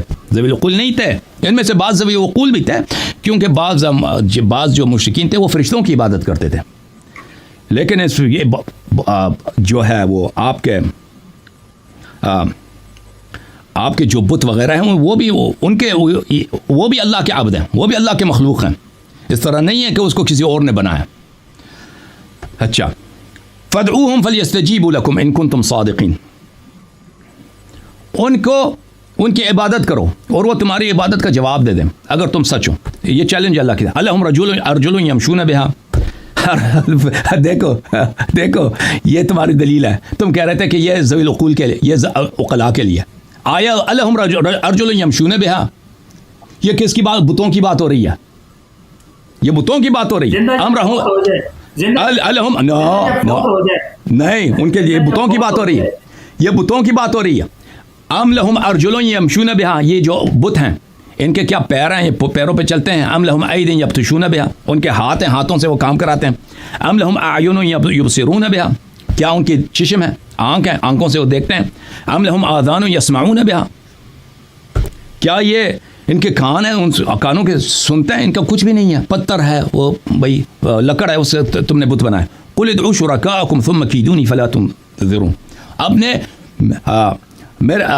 آپ نے جو اللہ کے شریک بنائے ہیں, یعنی بتوں کی بات ہو رہی ہے, تم ان کی عبادت کرو, پھر ثم کیدونی فلا تنظرون, پھر جو ہے میرے خلاف تم منصوبہ بناؤ اور مجھے کوئی وہ نہ دو, مجھے کوئی مہلت نہ دو. اور اس کے فوراً ایک آیے کے بعد والذین تدعونه من دونه لا يستطيعون نصركم ولا انفسهم ينصرون, پھر واضح طور پر کس کی بتوں کی بات ہو رہی ہے. فرمایا جن کی تم عبادت کرتے ہیں ان بتوں کی, وہ اپنی مدد نہیں کر سکتے اور آپ کی بھی مدد نہیں کر سکتے. اچھا, آیات کی تفسیر ملاحظہ فرمائی, میں ان کے اپنے کتب سے دکھا دیتا ہوں کہ ان دعا یدعو سے مراد پکارنا نہیں ہے, کیا ہے, عبادت کرنا ہے. تنویر المقباس من تفسیر ابن عباس, چھاپ دار الکتب العلمیہ, سنہ 1992 میں کتاب چھپی ہے. سورہ اعراف آیہ نمبر 194, ان الذین تدعون من دون اللہ. ملاحظہ فرمائے ابن عباس کیا فرماتے ہیں, ان الذین تدعون تعبدون من دون اللہ من الاسنام, من الاسنام, یہ عبداللہ ابن عباس فرما رہے ہیں. بت, صنم بت کو بولتے ہیں, اسنام بتیں. صحیح ہو گیا بھائی, آپ کہہ رہے تھے مردوں کی بات ہو, مردوں کی بات نہیں ہو رہی ہے, اسنام کی بات ہو رہی ہے. تدعون سے بھی مراد کیا ہے, تعبدون ہے. کبھی اپنے کتابیں میں پڑھ لیتے نا, صحابہ کر کے, تم نے شیعوں شاہ کافر, کیوں صحابہ کو نہیں مانتے, تم صحابہ کو مانتے ہو, صحابہ کی تفسیر ہے, صحابہ کی تفسیر ہے. اگلے صفحے والذین تدعون من دونه لا يستطيعون نصركم ولا انفسهم ينصرون والذین تعبدون من دونه من دون اللہ من الاوثان. اوثان وثن کی جمع ہے, وثن بت کو بولتے ہیں. اور صحیح کہہ رہا ہوں, یہ غلط ترجمہ کر رہا ہوں, ایمانداری سے بتاؤ علامہ صاحب. آپ کہہ رہے تھے زندوں کی بات, مردوں کی بات, مردوں کی بات ہو رہی ہے. نہیں بتائیں گے, میں گارنٹی دیتا ہوں نہیں بتائیں گے, اسکپ کریں گے انشاءاللہ اسکپ کریں, آپ اسکپ کریں گے. پچھلے بھی میں ابن عباس کے بہت سارے اقوال دکھا چکا ہوں, تفسیر کسی کا بھی ایک جواب نہیں دیا آپ نے, آپ کی تفاسیر سے دکھا رہا ہوں, ایک کا بھی جواب نہیں دیا آپ نے. نہیں, ابھی میری باتیں ہو رہی, ابھی میری باری ہے, ابھی آپ نے آیات پڑھی ہے, 10 آیتیں یہاں پہ کوٹ کیا, آیتوں کے جواب لے لو نا اپنی کتب سے.